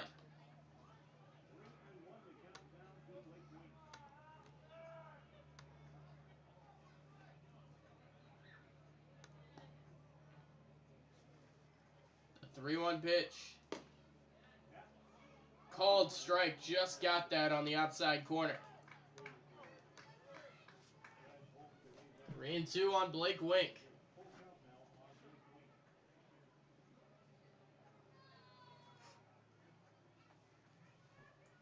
Standing in, here's the 3-2. Runner going, swung on, hit in the air, right center field, long run. Rother, he won't get it. He slides, it gets by him, and it's going to get to the wall. McNamara checking around, he'll score. It's going to be an RBI triple for Blake Wink. And the Pilots have put double digits on the board in just 3+ innings. Ball was hit pretty hard. Rother gave it a bid, but was unable to get it. And things are really getting out of hand here in Palmer. And now Tyler LeBron out of the dugout. And this seems to be the end of the day for Austin Robertson. So we'll make a pitching change here from Herman Brothers Field. Nobody out, runner on third. 10-4 Pilots here in the top of the fourth. We'll be back in just a few moments.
Back here for the fourth inning as Evan Wolf is on after a pitching change. It was 8 up, 8 aboard, 7 of them scored for the Pilots here in the fourth as Austin Robertson struggled out there to say the least as now 10-4 game. Connor McGuire steps to the plate, runner on third, nobody out. Evan Wolf on, and he's been really good for the Miners this year from Gahan, Ohio, Kent State University as there's ball one low. Wolf on the year has made 14 appearances, 16 and a third innings, allowed 18 hits, but the one thing for Wolf that's been really good, just 4 walks. He's been able to keep that whip down a fair bit, struck out 12, 1-1 record, 2.20 ERA. As he gets his first strike in there, 2-1. When Wolf is on the mound, it takes a good batter to beat him. You're not going to win by simply being patient or letting the ball go by you. You got to put it into play. 2-1 breaking ball, and it is 3-1. He's open over at first. On deck is the man who started all of this, Fausto Lopez. And that's who they'll get to. Ball 4. I must have jinxed him as Wolf came in with just 4 walks, but there's number 5 there. Fausto Lopez to the plate. The Miners unable to get it out in the first 9 batters of the inning. This has been a long 3+ innings. We're over an hour and a half of game time so far, so stick with us. We got a lot more baseball to come. Lopez, solo homer and a double. Scored on that homer, obviously. Also scored on the double. 1-0 on Fausto.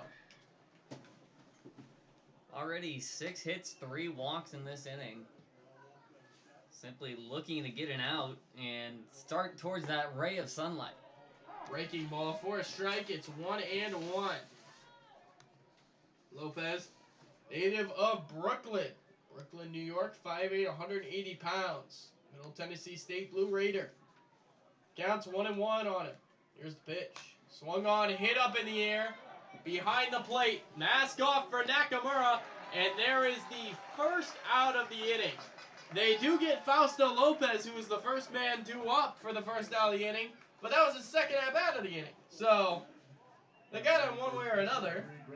Yeah, I guess. They got him one way or another. And The third time's the charm, they always say, and that's what it took after a home run and a double. Fausto finally retired. See if they can do the same with Grant Weiss next. Grant Weiss 0 for 1. Walked. Scored a run. First pitch fastball for a strike, 0-1. Didn't hear really any of those Wolf howls as Evan Wolf came into the game. We've heard a lot of them this year, but kind of tempered there. Obviously, the game being the way it is right now, 10-4, might have something to do with that. But Wolf, nonetheless, has done a good job so far. As the count goes to 1-1 here on Grant Weiss.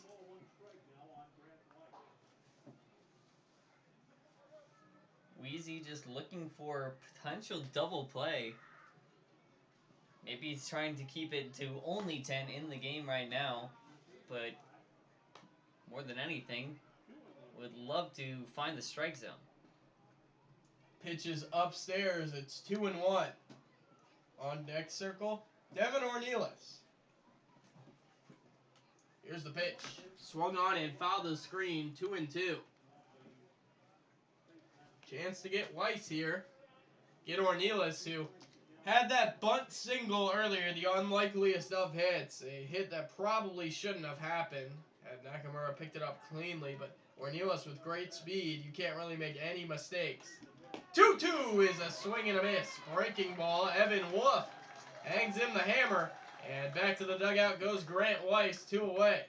And it appears that the crowd is no longer sleeping, finally gets some response after that strikeout.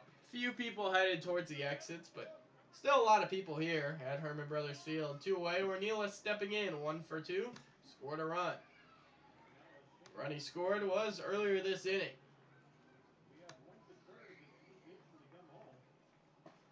First pitch to Ornelas, fastball, strike 1. Wolf gave up that walk in the first batter out of the pen, but got a pop out and a strikeout. He's done pretty good work. Here's the pitch. Swung on and popped up into foul ground, but back out of reach of the defense. 0-2.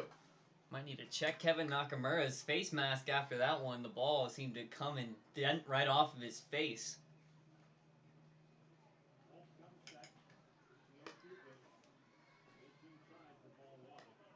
Far inside pitch. Can't get the 3-pitch strikeout. Maybe 4 is the next number up. 1-2. Wolf looking strikeout. Here's the pitch. Swing and a miss. He got him on strikes. Evan Wolf high stepping off the mound. Back-to-back punch-outs here to close the 4th. And it was a long 4th. The Pilots put up 7 runs on the board in the inning. They send the first 8 to the plate, or first 9 to the plate, all reaching. We'll head to the bottom of the 4th. It's Miners 4, Pilots 10. We'll be back here from Herman Brothers Field in just a few moments.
We still got more baseball here from the Valley, and a lot more of it as begin the bottom of the fourth. Nick Sorelli, who singled earlier as he swings and hits this one in the air left center field. It's not going to leave the yard as Tabak drifts back, makes the catch. 1 pitch, 1 out.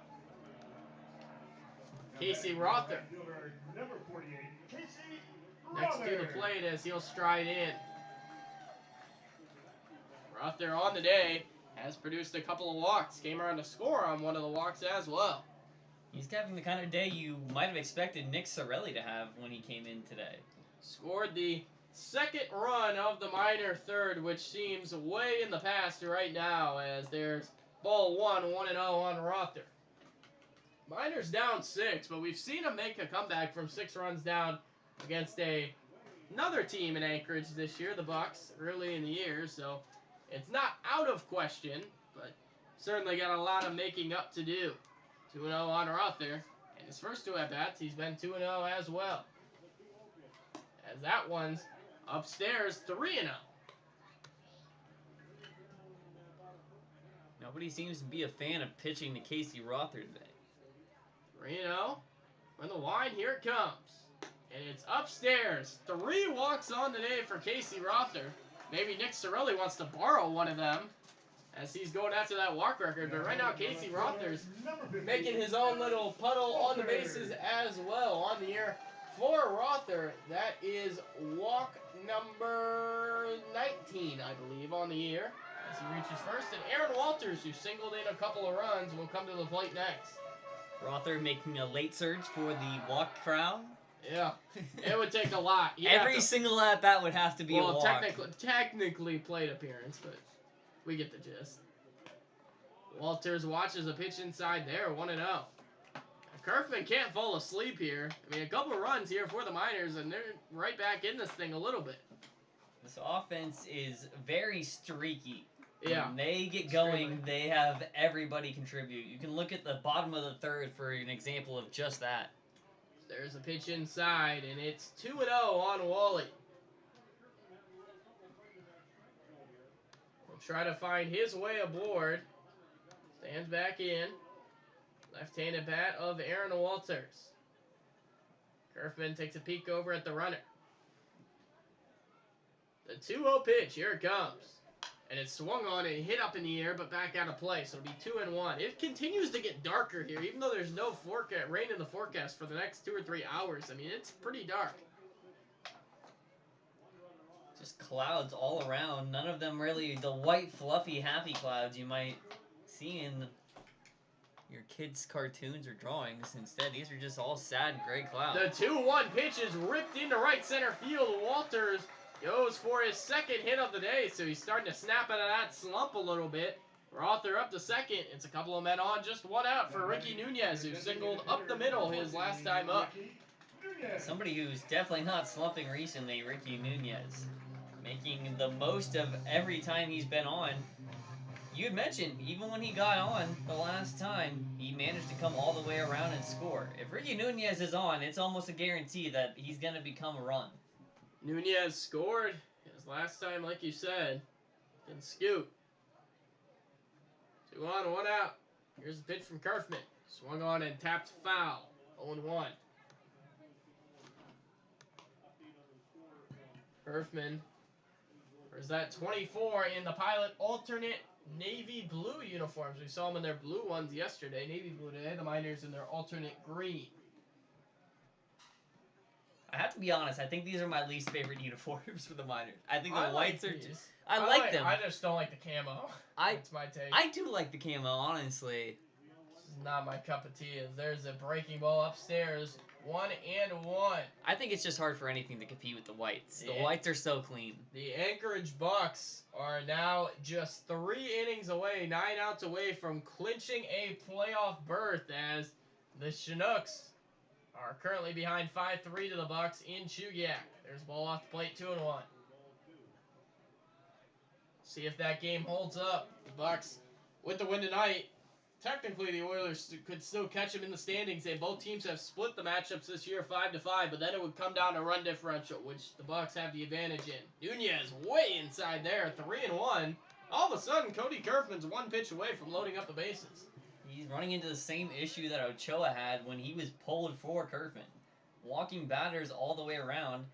Now a chance to load him up with one more ball. 3-1. Here's the pitch. On the way. As it's swung on and bashed in between third and short. Around third is Rother. He's getting the wave. They're going to test Tabak. The throw to the plate is cut off. They're going to catch Walters in no man's land. He's in a pickle. Moving up to second is Nunez. So out is Walters as he got a little bit jump happy, maybe thinking he could go to third. Alertly cutting off that throw. Able to get the out in the pickle, but it is an RBI single for Ricky Nunez. And just one out, but that one out with Wally could easily come back to stall the run the Miners might have had in this inning. Yeah, that's a big out. The Miners obviously don't have that much time. I mean, there's still 5 more innings after this one, but they're not in the position right now, down 5 to give away outs. Still 10-5. They'll take it as Donovan breaks his bat. It's a roller up the third base line. This is going to be a tough play, and Donovan's safe at first. Weiss was unable to dig out of the dirt, but regardless, Donovan was going to be safe there, so he's got a swinging bunt on the broken bat. Donovan, maybe eyeing that Nick Sorelli bat broken record. He's now broken 2 bats in the last 2 days. I can say with certainty 15 runs through 3 2/3 innings of action is by far the most in any Miners game this year. This has been a run-scoring festival. Kevin Nakamura will step in next. We're all closing in on 2 hours of game time, and we are not out of the 4th inning. My goodness, this is going to be the longest game of the year, I would think. And Bubba Walters, who went back to the dugout, he's going to trot back out onto the field. A little bit of a hold-up. First and third, 2 away for Knack. First pitch is going to get away from the catcher, Hagedorn, and it's to the screen. Nunez across to score. And like I said, the Pilots can't fall asleep here. It's 10-6. It was a close play there, but one wild pitch is all it takes for one more run to come across. And now the Miners only 4 runs down. It's chipping away at this lead 1 run at a time. The way this game is going, anybody can strike at any time as Knack pops this one up into foul territory, but that's back out of play, 1-1.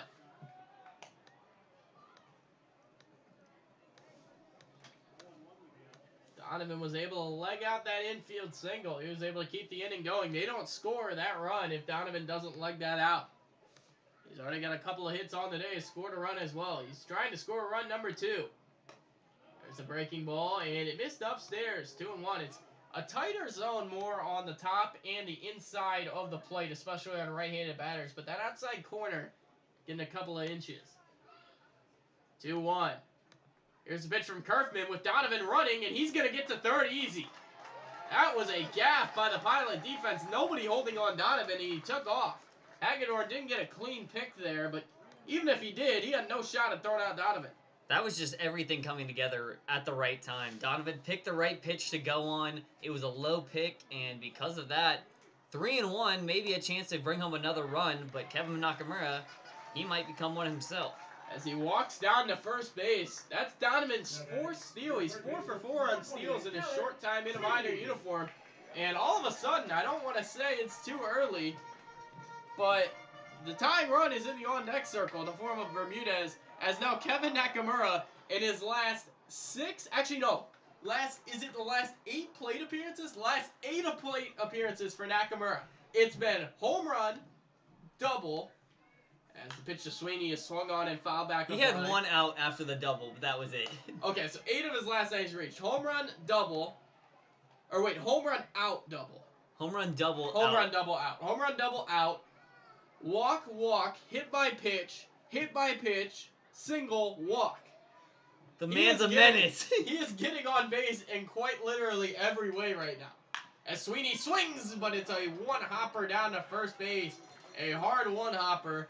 But easily fielding it is Weiss, and that'll end the inning. The Miners cut back into the lead a little bit. They make it a 10-6 ball game here from Herman Brothers Field. We'll be back here shortly for the rest of this game. 5 innings to go.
We're back here from Herman Brothers Field as we start the top of the fifth.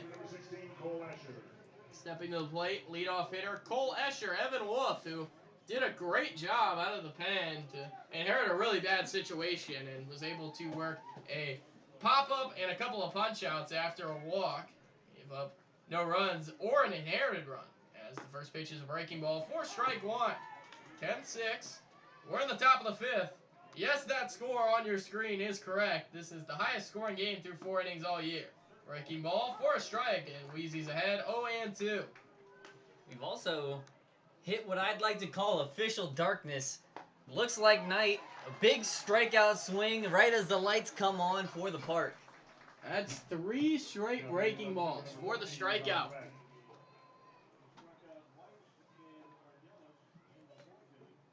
They straight up just turned off the light. Yeah, I don't even see the lights. Where are the lights at here? They had a light back over by this telephone pole. Oh, I don't see it. Yeah, I was about to say, there's no light on. I don't know what you're looking at. Not crazy, I promise. There's a fastball for a strike to Tom Tabak, who has been on base 1 time today with a single, and of course came around to score in that long 4th inning as he swings here, and it's a little tapper. Wolf off the mound on a big hop, fields it, throw to first in time.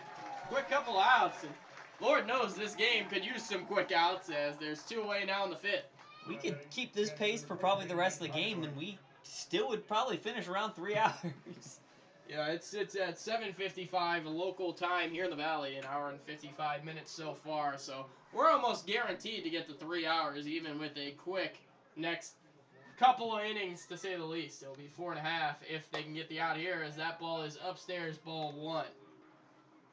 Miners, once again, this is their last home regular season game. They finish their ABL slate as this ball is popped up in the air into foul ground out of play. Finish up the ABL slate with a game tomorrow in Chugiak against the Chinooks, and then a game on Thursday in Anchorage against the Bucks. 0-1 from Wolf. Breaking ball just missed. Not really sure where that missed. Wolf is asking maybe that was upstairs. So he goes to 1-1.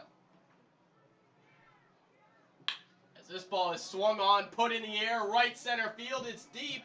Donovan running back, but he'll run it down in right center field. That ball died a little bit on Hagedorn, who had that home run back in the 4th. So Evan Wolf, pretty good 5th inning. I'm not sure if Wolf naturally likes to keep this kind of pace or if he just wants to head home sooner, but he's definitely getting through innings a lot faster than we were before. He gets it done quickly, so we'll head to the bottom of the 5th. Miners only down 4 here from Herman Brothers Field, so we'll be back in just a few moments from the Valley.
Back here from Palmer as we begin the bottom of the 5th. David Bermudez, the shortstop, striding into the plate as the Miners will face Cody Kerfman. Kerfman gave up a couple in the 4th inning. Miners looking to maybe get some more on the board here.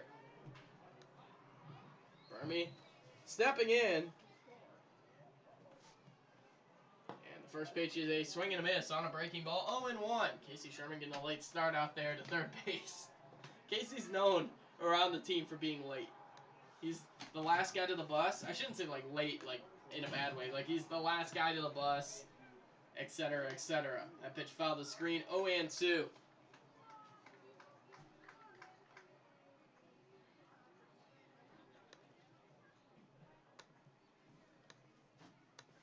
Here it comes again. The 0-2 swung on in line into left center field. That's a base hit for Burmy. He's around first. He'll take a big turn, but he'll head back to the bag. A leadoff single for the Rider University product, David Bermudez. And now we'll get Holden Breeze to the plate. David Bermudez doing his own work on a 2-strike count. Won't let himself be put away so easily. Bermudez does a good job to make contact with that one. Good piece of wood on that. Holden Breeze, top of the order. Breeze so far today has not been to the bats to get there here. He's the only minor that hasn't had a trip so far around the plates. He does back to the bag.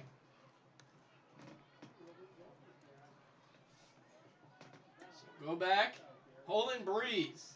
Nothing count. First pitch from Kerfman. Here it is. And it's outside for ball 1. Breeze, couple of flyouts and a ground out to second base. It's been his day so far.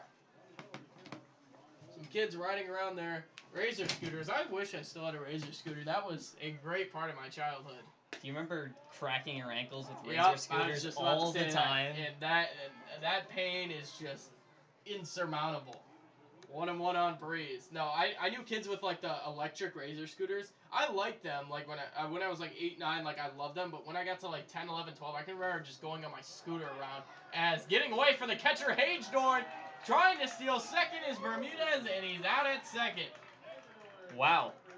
Ball got away from Hagedorn and still had plenty of time to throw up Bermudez as he hesitated to go on that one. Bermudez kind of got blocked by Holden Breeze. That ball ricocheted off Hagedorn, off of Breeze. Hagedorn was able to collect it quickly and make the throw down there. Breeze in a 3-1 count now, and you gotta think maybe with another ball you could have first and second, nobody out. It was probably the right move by Bermudez to run there, as that ball is outside. Breeze reaches first, so all 9 minors have reached first base. It was the right move by Bermudez to run. He couldn't have predicted the ball hitting off Hagedorn right off Holden Breeze in the box, but just a victim of bad luck, as now Nick Sorelli striding into the plate, 1 for 3. His last at bat, he flew out to left field. No, you're right. It is the right decision. He's just an unfortunate victim of circumstance there. Now we get to see if Sorelli is looking to add a walk on today's line or maybe another base hit. Strike 1 there. He singled earlier, 1 for 3. Standing in. Here's the 0-1 from Kerfman. Swung on and fouled off down the third baseline, and it's 0-2. The man in the on-deck circle, Casey Rother, has 3 walks. No official at-bats for him today yet, so he's just driving up the on-base percentage. Don't let Sorelli know. He might get jealous. It seems like forever ago that Gavin Ochoa and Wyatt Tucker were in this game. I feel it's like a different game at this point. 0-2 way upstairs. Good catch by Hagedorn, and count will be Hagedorn, rather. 1-2. Hagedorn getting out of his stance to grab that one. So if Sorelli wants a walk, he'll have to pry it from a 0-2 count, now 1-2. Here it is.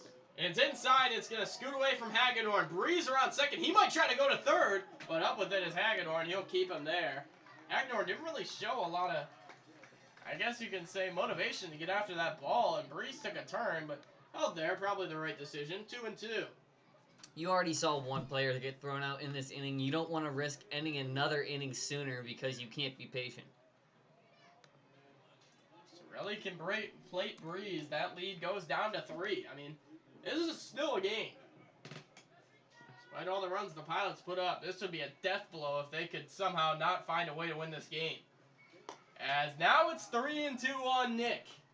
1 ball away from that 35th walk of the year. I honestly don't know how you can lay off on that last pitch. It was a good breaking ball away. Sorelli just seemed to have no interest. 3-2. Here it comes. And it swung on and popped up in the air, but it's going to get back out of play. It'll stay alive. So he wanted a little bit of it. He couldn't lay all the way up. He's going to have a couple more. He'll have at least one more plate appearance, probably 2 by the end of this game. So if he can get it here, he has a chance to tie it later in the game. At a 3-2 count right now, though. Breeze off of second. Kerfman sets. Here's the full count pitch. And swung on and hit into left center field. That ball's going to drop. Breeze around third. They're going to wave him home. The throw home from Tavik is up the line. And in to score is Holden Breeze.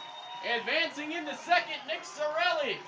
It's an RBI single for the big man. So give him a couple of hits on the day. And it's a 10-7 ball game. Nick Sorelli wasn't the walk, but I'm sure he's just as happy with an RBI single. Moves his team 1 run closer, now only a 3-run ball game. Miners are really hitting the ball well off Cody Kerfman, as now there's some throwing down in the pilot pen. A right-hander has picked up a baseball. And now we're going to get Casey Rother, who doesn't have an official at-bat today. 3 walks. Standing in, trying to cut even more into that lead.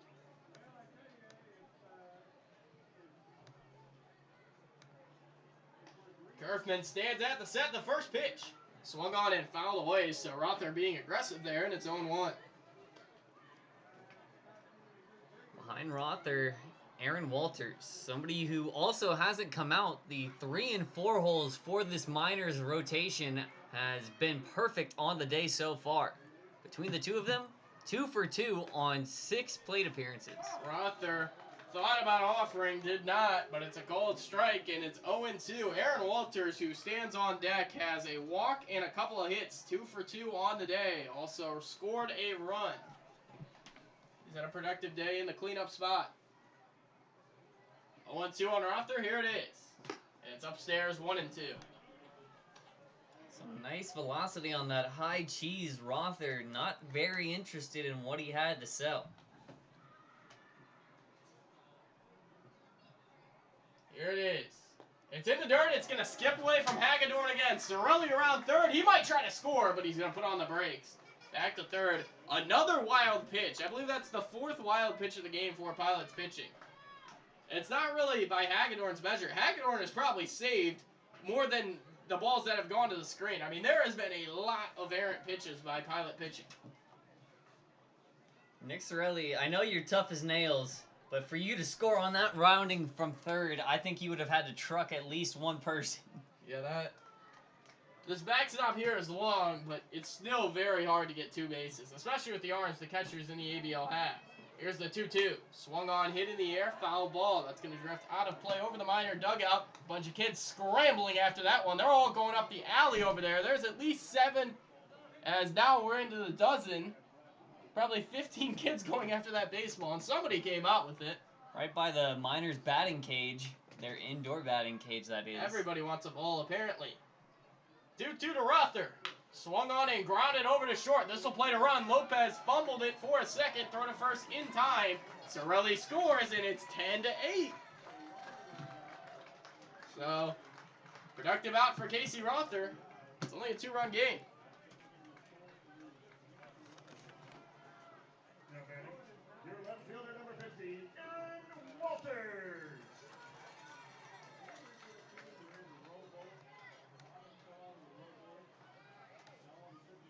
Aaron Walters stepping in. As he watches ball 1 there. Wally, like I said, a really good day today. Really has started to snap out of that slump. 2 for 2 with the walk. As he swings here, pop up, foul ground, out of play. 1-1 on Walters. 3rd-year Miner, formerly of Texas A&M. Was at Texas A&M actually the last time the Miner fans saw him in 2019. Transferred over to Angelo State this year in 2021. There's the ball, 2-1. Ricky Nunez stands on deck. D2 All-American at Angelo State seems to fit in pretty well with his new school. As there's a pitch just off the outside corner, and Wally's in a 3-1 count. No activity in the minor pen. Looks like it'll be Evan Wolf for the 6th. And Aaron Walters is going to prolong the inning, and then probably, after just an inning and a half, the Miners have a chance to send the tying run to the plate in the form of Ricky Nunez. This is just insane. In the last 3 innings alone, both sides have put up 8 runs. Nunez has a couple of hits today. Also scored a couple of runs. Also an RBI for him. Here's the pitch from Kerfman as it swung on and fouled away off the catcher or the home plate umpire, one of them, 0-1. Ricky, maybe a little slow on that one, just managed to catch a piece of it before hitting into the catcher's mitt.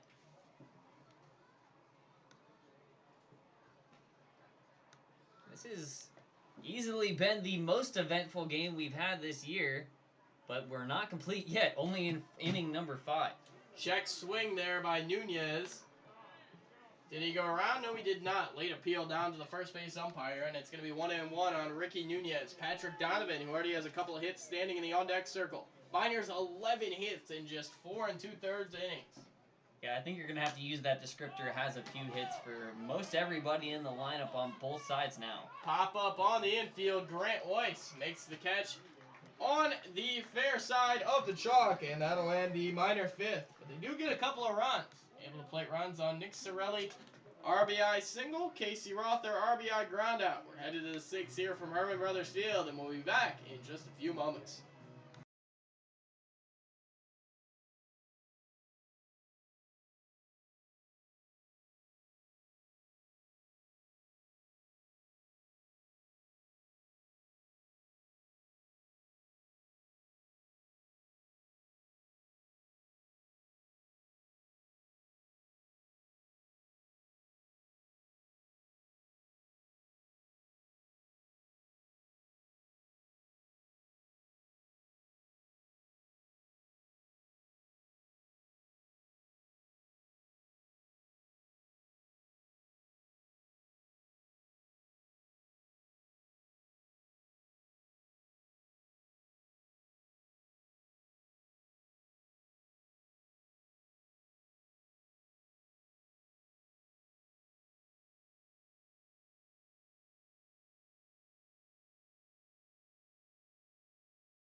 Back here as we start the top of the 6th, Evan Wolf, who's retired the last 6 pilots in order, is back to the mound trying to keep the pilot lead at just 2. He'll do work against his college teammate, Michael McNamara. 2 Kent State guys, pitcher, batter at the plate. McNamara so far today has been aboard once via a walk. Also a strikeout, swinging, and a pop-out to short right that Holden Breeze snagged. As McNamara gets into this one down the left field line, but it's going to go foul. Actually, almost hit the pitcher warming up down in there in the bullpen, so heads up. Wolf could go for another 1-2-3 inning. The one he produced in the 5th was the only one either side has seen so far. Got what he wants. Here's the 0-1. Swing and a miss. McNamara waving at that one, and he's in a deep hole, 0-2. McNamara, a native of Cleveland, Ohio. So, local guy to Kent State. 0-2 count on him here, though, as there's a fastball off the plate. 1-2. Wolf has come in and really been in control of his stuff. 3 strikeouts so far since he's entered. That pitch is way off the plate, 2-2. Can't make me look bad like that, Wolf. Come on now. Trying to set down the last 7 if he can get the man at the plate, McNamara. 2-2 count. As this ball is swung on and a stab by Jared Sweeney down there at third base. And Excellent play by the Lehigh third baseman, reaching out to take extra bases away from Michael McNamara, one away. Got some hot hands in the corner right there. Jared Sweeney reacted almost immediately, and his body just followed before his mind could think twice. A beautiful line out for the first out. Now Wolf looking for his second. Blake Wink stepping in as there's ball one. Wolf kind of laughing at McNamara as he walked back to the dugout. McNamara throwing up his hands like, what can I do? Struggled at the plate this year, but he just had an extra base hit taken away from him. There's a breaking ball, 4-2 and out. It's got to be really cool for teammates to face off against each other in situations like this, where you can talk trash and finally back it up. As there's a ball, and it's gone 3-0 to Blake Wink, who looks to be the first man since that leadoff walk for Wolf as he entered the game in the fourth. As there's a swing and a miss on 3-0. That might have been ball 4, but Wink was swinging, and it's 3-1. Nobody really seems to be able to find where his breaking ball is going. Everyone just slicing at the plate. As he swings and shoots this one back towards us, foul ball.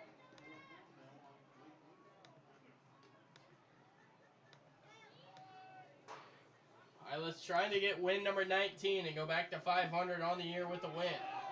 As there is a swinging strike 3, and the bat goes flying. No, it was not swinging, and that is why the bat went flying. He is furious on that call. A late call by the home plate umpire. I was confused at what his motions were. Apparently his intentions were to throw it to the dugout. I wasn't even paying attention that hard. A very controversial call. Even some of the Miners faithful here seemed a bit skeptical on that one. 2 outs. Wolf a chance to set down his 9th in a row as there's a breaking ball, and he's evened it up at 1-1 on Connor McGuire. McGuire stands in. 5'11", 190. There's ball 2. UC Irvine product.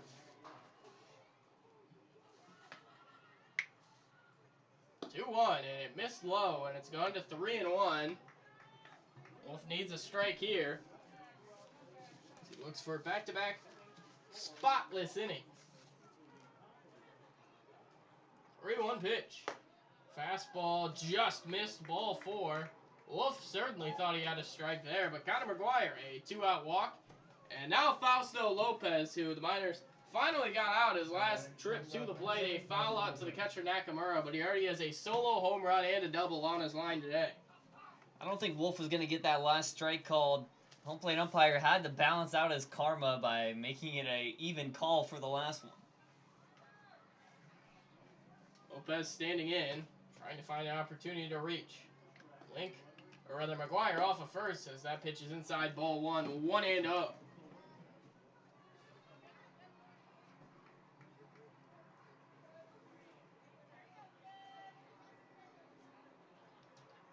Wolf goes to center, here's the 1-0. And it's a breaking ball lined into left center field, trailing more towards center field as Donovan easily has it in his tracks. He'll make the catch, and that'll end the top of the 6th. Wolf still in control right now, able to let the Miners cruise on the defensive end for a bit. We head to the bottom of the 6th, and Miners still trail by 2, but the way they've been scoring, 2 runs doesn't seem like much of an issue. We'll see if they can get it back up on the scoreboard, as we'll be back from Herman Brothers Field in just a few moments.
ready for the bottom of the 6th, and a new arm for the Pilots on the mound is right-hander Evan Adolphus. He inherits a situation where he's up 2 runs, and he's got 6, 7, 8 in the order coming up. Adolphus, a Cal State Fullerton product, stayed home to play his college baseball, native of Fullerton, California as well. Patrick Donovan striding the plate to face him. Adolphus on the year, 10 2/3 innings. He's allowed 14 hits with just 3 walks. He struck out 9. One glaring, I guess you could say, knock on him. 0-2 record, 2.53 ERA. Much of that might be contributed to the runs he leads on, but he doesn't have many earned runs. Only 3 earned runs against him in the year. ERA pretty middling of the pack. Patrick Donovan with a productive day at the plate so far. A couple of singles, stole a base. He stands in and fouls that pitch away. 0-1. Still a good crowd on hand here at Herman Brothers Field. Few people have left, but even with the long game, still sticking around, as that's going to catch the outside corner. 0-2. Maybe Adolphus can start him off with a out here. Something they haven't been able to do in the previous 2 innings. 0-2 as Adolphus goes to the line, and it's swung on, hit in the air, center field, drifting back, now coming in on it is the center fielder Ornelas. He'll make the catch, 1 out. And now, it's the man who seemingly cannot get out at the plate right now, Kevin Nakamura. Elation from the crowd tells you the same thing we are. He is a hot man at the plate.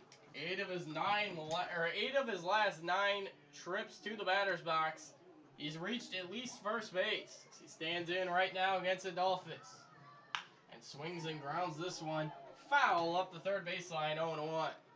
To put that in perspective, 8 for 9 is just stupid.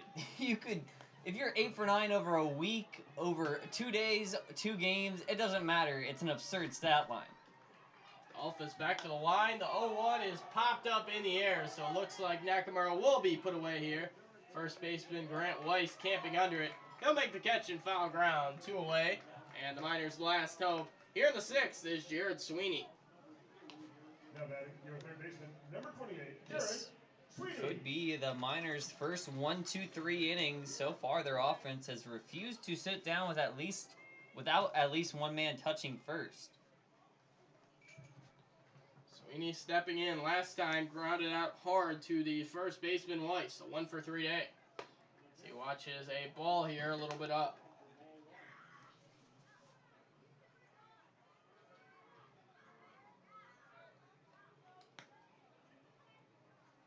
1-0 count. Here it comes, and it's inside and in the dirt. 2 and up.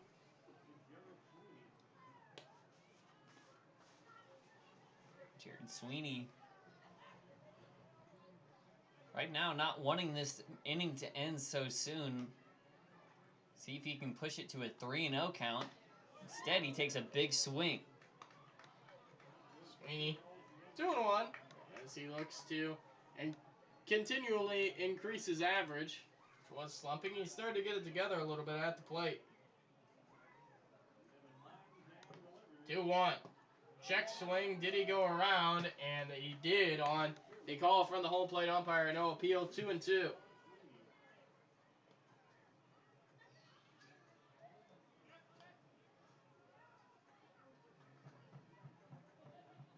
Adolphus back to the line. Here it comes. And it's swung on and rooped into right field. A multi-hit day for Jared Sweeney. He's made consistent hard contact all night. Reaches first base for the 2nd time. And the Miners are still alive. David Bermudez comes to the plate next. So, Evan Adolphus came in close to making a 1-2-3 inning, but the Miners' offense refusing to go down so simply. David Bermudez tasked with carrying the next up. He'll be the last man here before the Miners' rotation flips over again.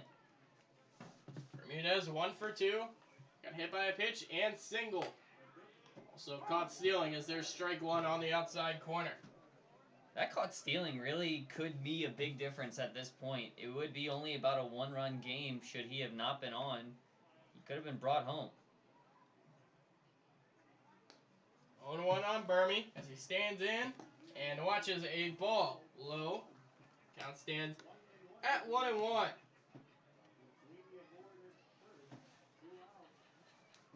Looks like the Chinooks have got back into the game a little bit over in Chugiak. That score sits at 5-4.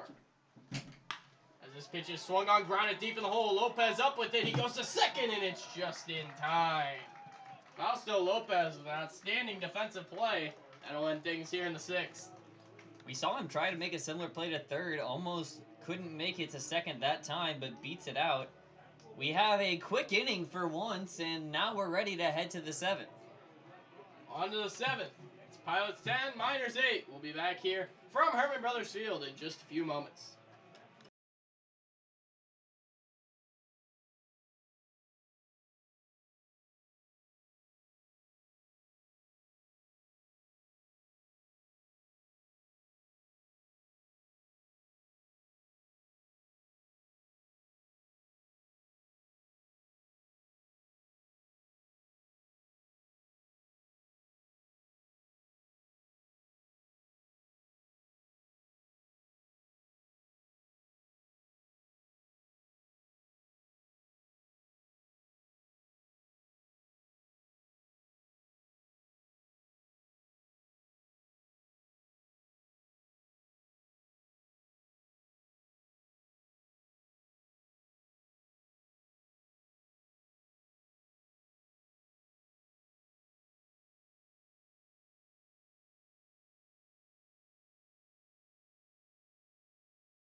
A right-hander from Pomona Pitzer College is on for the 7th for the Miners. It's right-hander Joe Williams, who coming into today's game hasn't thrown all that much lately. He's dealt with some injuries.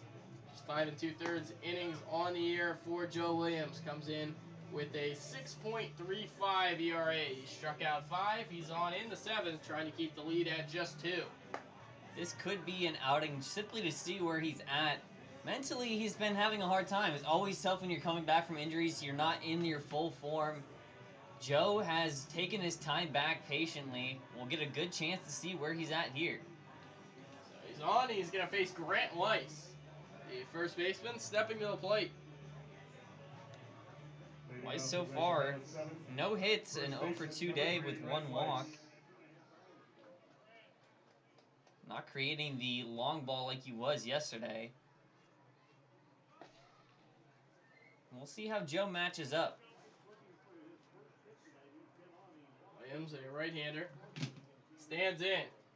Cali kid, he's from the San Diego area, and this first pitch is going to sail to the backstop, 1-0. Another difficult challenge he's going to have to deal with. He's been trying to change his grip. He's been using the same grip for a while, but even when he releases it early, it seems to not be going where he wants to guide it to. So he's going to have to keep throwing to work out the kinks. As check swing, Weiss did not go around, 2-0. He thought about it. There was some serious weight behind that pitch. Williams back to the set, 2-0. Swung on and missed. That pitch bounced in front of the dirt. Weiss was triggering it on anything, and it's 2-1. Pretty sure he would have swung at the rosin bag should that have been thrown there. He was ready to take on whatever Williams was going to have out of his hand. Weiss, then Ornelas, then Escher. And the Pilot, half of the 7th. 2-1. Missed in, 3-1. Williams struggling to find the zone here on Weiss, who's already reached today on a walk. Goes back to it. Here's the 3-1, and it misses way away to the screen, and that's a walk for Grant Weiss to lead off the 7th. Devin Ornelas coming to the plate next. Ornelas on the day had that bunt single and a couple of swinging strikeouts. One question to ask, Williams doesn't seem to be pulling a lot of his velocity off of his pitches, despite having a trouble with his grip. If he's able to lower his velo, I wonder if he's able to regain some of that control. Might be a worthy sacrifice to make right now.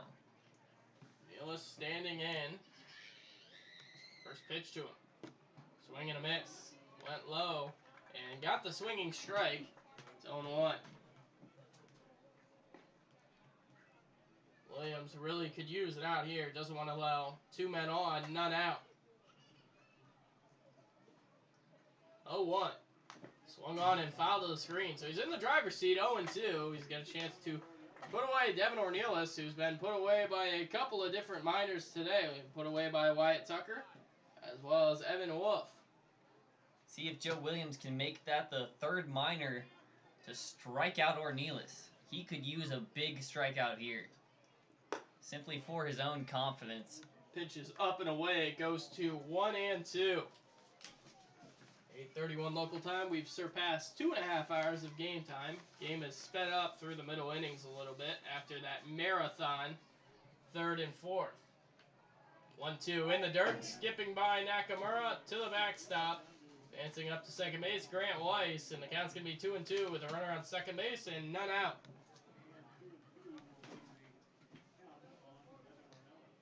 Joe has a few strikeouts so far this year, 5 on the season, even in those limited experiences.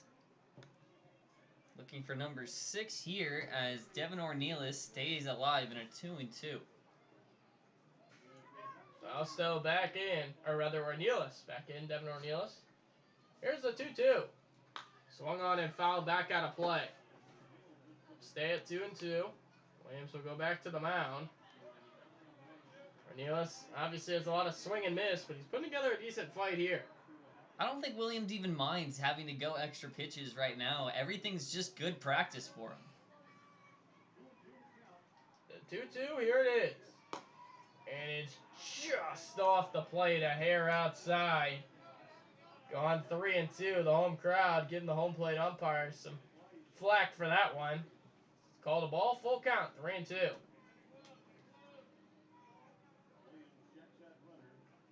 Here it comes. It's swung on and fouled up the first base line. This at-bat will continue. Joe seems to be zeroing in on that strike zone. He's a lot more focused when it comes to his release. He obviously has the one wild pitch in this batter, but he seems a lot more focused. 3-2, here it is. And it's swung on and fouled away again. Long battle continues. 8 pitches in, 9th pitch coming up. Ornelas putting together a good at-bat.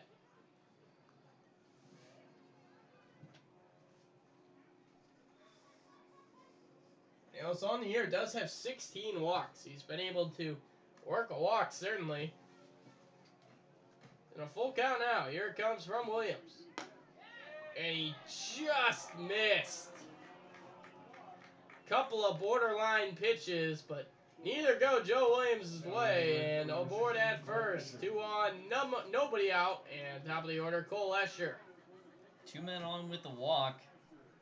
Cole Escher did go down on strikes the first time when Wheezy came in to greet him. Can he make it 2 for 2? Joe Williams looking for his first in the game. First pitch, squaring to bunt, pulling back Escher, ball 1. Trying to move those runners over.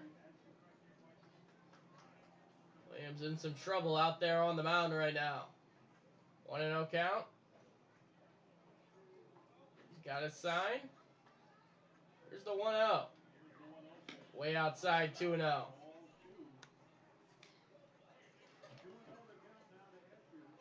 Nakamura Same thing with Hagedorn. Both of them doing really good jobs. We've seen a few wild pitches on both sides, but could be drastically worse.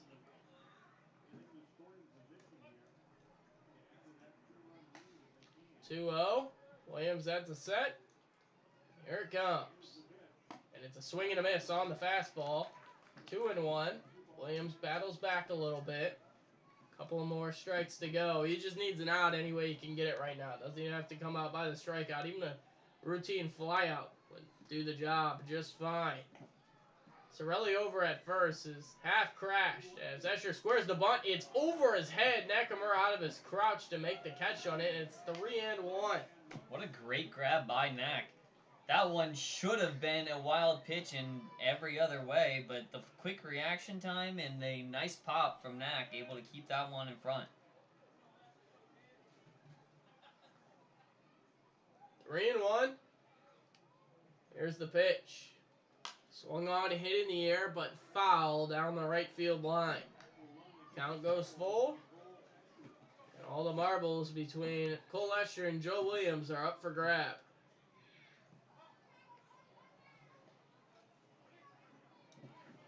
Could load the bases with another walk here, or keep that man at second. As that ball is yanked way outside, ball 4. And Joe Williams has walked the bases loaded with nobody out. Sorelli heading over to meet with him. The rest of their infield likely to join him. They need a game plan here. Bases loaded, double play ball would be the best kind of outcome. But right now, location is all that Joe Williams can think about, I'm sure. Tom Tavik to the plate. Bubba Walters out of the Miners dugout as there's some immediate stretching by the Miner pen. Don't know who it is yet, but there's a couple of arms warming up. And maybe see Aaron Winkler coming out of the pen.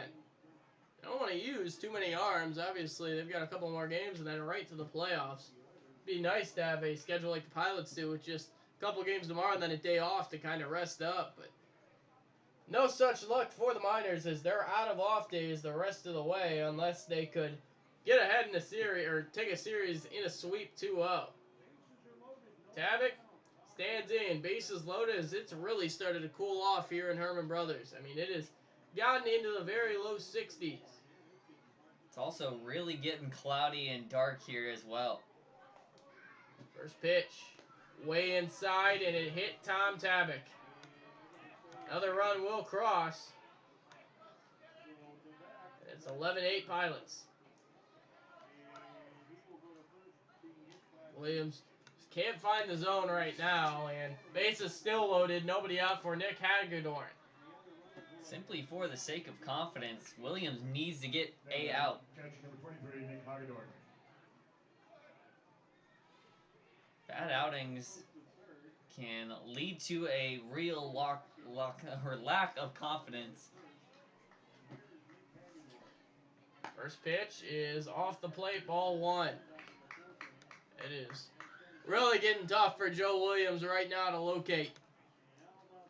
He seemed pretty around the neighborhood when it came to Weiss and Ornelas, but now struggling. As this pitch is fouled to the screen. Foul ball. In other news, the Reds just traded for relievers. I never thought it would happen. Luis Sessa and Justin Wilson on their way to Cincinnati, so yeah, that's a little boost for me. For you only. They also beat the Cubs today, so Yeah, for you only. yeah, for me only.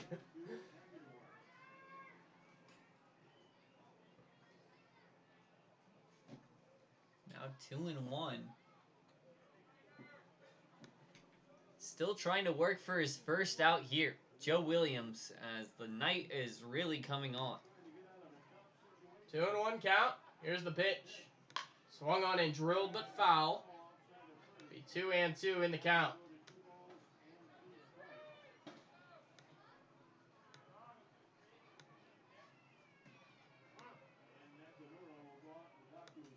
Nakamura out to the mound to talk to Joe Williams, as we'll continue.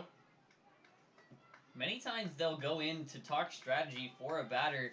At this point, Nakamura may simply be telling him, I want this pitch. I know this pitch will work. We need to get the first out. Let's try this. Williams back out there. It's a strike away from maybe getting a strikeout.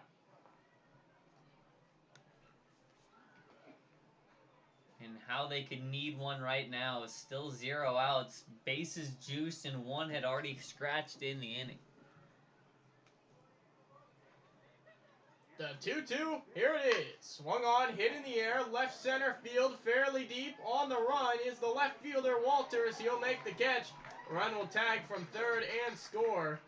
Moving over to third is Cole Escher. And it's 12-8 Pilots. Williams does get an out, but at the expense of a run. But, like you said, we finally have an out. Runners at the corners, 1 out. And Michael McNamara striding in. 12-8 game. We have hit the 20-run mark in this game. 20 combined hits as well. I'm not going to lie.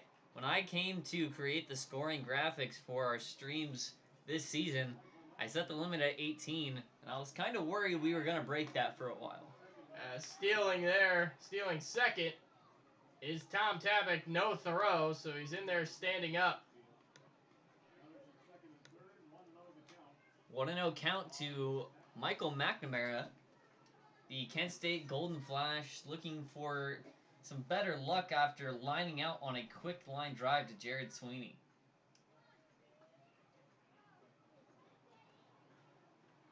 The 1-0. Here it comes. Infield is really creeping in as well. Trying to keep a run off the scoreboard as that ball's inside.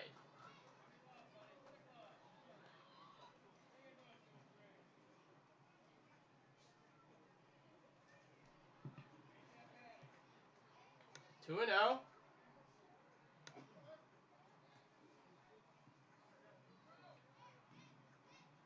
Here it is, and it's off the plate for a ball. So 3-0 on Michael McNamara, base open. Now McNamara unlikely to really swing at the next pitch, maybe even the next two.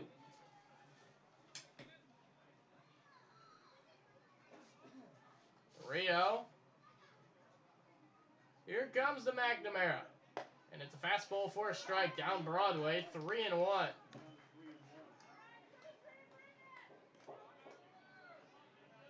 You don't know who you guys gave up for that Sessa trade, do you? Say, a player to be named later. Oh, that'll be interesting. Was it confirmed who it is? No. Oh. I'm I'm guessing. I know a lot of people don't know much about the Reds farm system, but two of our mid-level guys, Tyler Callahan and Reese Hines, as this ball is shot deep into left field, way back and way gone. Michael McNamara with a 3-run home run to left field. The floodgates have opened. McNamara gets his first of the year. RBIs number 8, 9, and 10. It's 15-8 Pilots. Well, talk about breaking the game open. Was a 2-run game until this inning. Move that lead to 7. They jump up to the most runs the Miners have allowed in a single game this year. 15 on the board now. It's the second 3-run base clear of the night as well. First one coming from Hagdorn back in the 4th inning. Blake Wink in. His 4th at-bat, 5th plate appearance. There's strike 1 from Williams. At this point, it's more of a clean slate. Might as well let Williams pitch until he works out of his funk. If a pitcher has a yips or even a minor case of something close to it, you want to be able to let them throw until they get their confidence back. There's a breaking ball, and it goes to 1-1.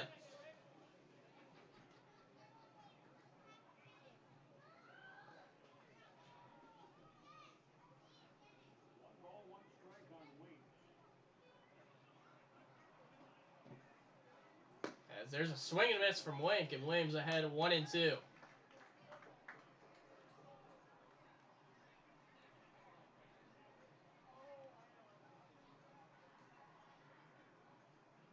1-2. Williams trying to get by. Here's the pitch. Breaking ball. Wink thought about it. Didn't offer. 2-2.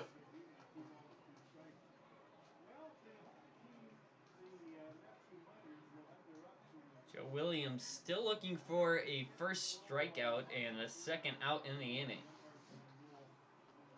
Make sure you follow our Twitter at ABL Miners. I'm busy doing updates there, so please, I would really appreciate if you could go take a peek at them for the amount of work I'm putting in today. There's been 23 runs put up on the board. Sometimes it's a pretty slow job where you're waiting on 1 or 2 fantastic plays to happen per inning. Today it's more like your fingers can't keep up with the pace. This is a marathon in terms of runs and game time. I'm very interested to see how this my point streak scoring comes out when I validate the data. There's a foul ball from Wink.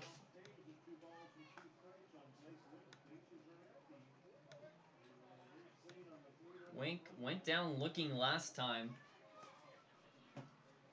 Right now in a 2-2 count, unlikely to take it looking unless he's really not favorable to whatever is pitched to him. Let me correct myself there. Breaking ball, fouled away. That was a good breaking ball. Wink sat back, just got a piece of it. We'll stay here, 2-2.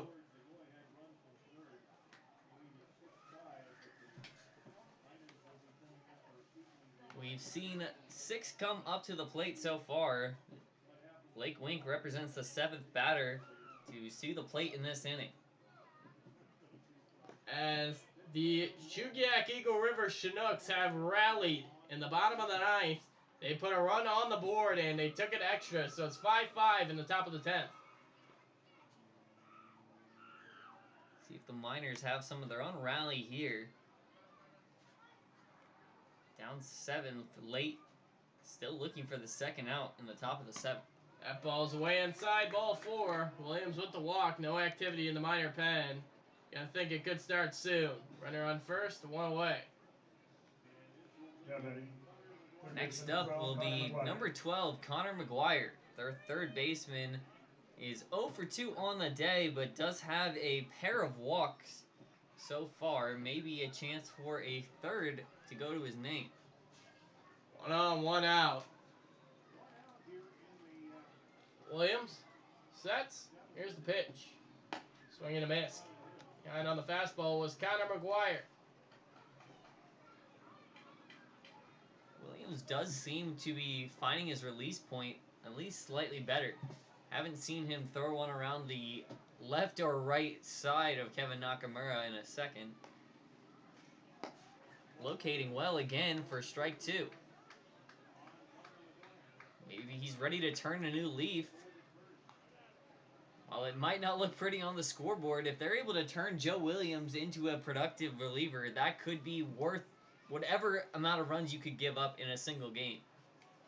0-2 pitch, runner taken off, swung on, hit straight up in the air on the infield. Sorelli camped out under it. He might have a chance at the runner. No, he will not, actually. As scrambling back into the bag is Blake Wink. Out number 2, Connor McGuire pops out, and that'll be Fausto Lopez.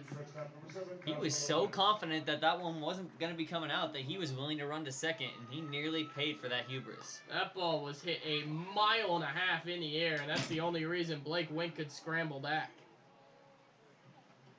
Now throwing in the minor pen.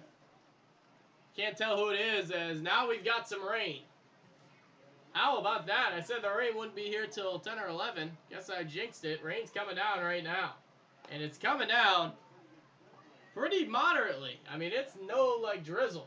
As that pitch is way inside, and Fausto Lopez having to back out of the way. Glad he's okay. It's a ball, 1-0. Well, the clouds had been moving in for a while, but now they've all released. Floodgates have been open, not just on the scoreboard here today. The skies have opened as well. I mean, it is really coming down in buckets here as the umbrellas come out at Herman Brothers Field. There's a strike from Williams, 1-1. I'm not going to say anything with the innings still going on, but Joe does look like he's really found his rhythm again when it comes to finding the zone. He's locked in to where he needs to be. Can he get his breaking stuff back as well? And there's a big swing for strike 2. Foul ball there. 1-2. Yay, the dust suppression system is working. I'll say it. If they lose this game, even if it's by 13 to runs, which I know they wouldn't allow, if they can get Joe Williams to overcome what's been something that's been on his back, a chip on his shoulder all season, this would be such a big breakthrough for the Miners. As this pitch is swung on, tapped to the mound, off the glove of Williams, and there's going to be no outs anywhere. Williams would have been better off just not touching that, but hindsight's always 20/20. It's an infield hit for Fausto Lopez, and 2 away coming to the plate is going to be Grant Weiss, but it looks like we might be going into a rain delay. This rain is really coming down hard, and that's exactly what we are doing. Numbers and the 50-50 winning number. First, the program prize. The Anchorage Glacier Pilots asking to continue the inning as the Miners headed to the dugout, and we are probably headed into a rain delay. They might call this one, actually. I wouldn't be surprised if they called this, considering how it is. And they are going to call it. We're all done here at Herman Brothers Field, so a conclusive end, a game cut short. Ended up lasting under 3 hours with the game being cut short, but the Miners today fall in Palmer by a score of 15-8 to the Anchorage Glacier Pilots. They do take the loss today, but I will say this Miners squad really got a chance to work out some rotational pieces. I don't know any other game that we might have been able to get Joe Williams in before the playoffs began. If he can find his zone, if he can get his timing back, I think Joe has some really explosive stuff. I think he can be a contributing member, and I think they're finding that in a lot of their other players. They contributed 8 runs in a game where they allowed 15 runs. I think this Miners team will be fine, and if you're a fan, I wouldn't worry too much about this one game. So the Miners dropped this one 15-8. We'll be back tomorrow in Shugiak between the Shugiak Eagle River Chinooks and your Miners. So I've been Reese Lane, joined by Sean Eve, saying so long. Miners dropped this one 15-8 to the visiting Anchorage Glacier Pilots.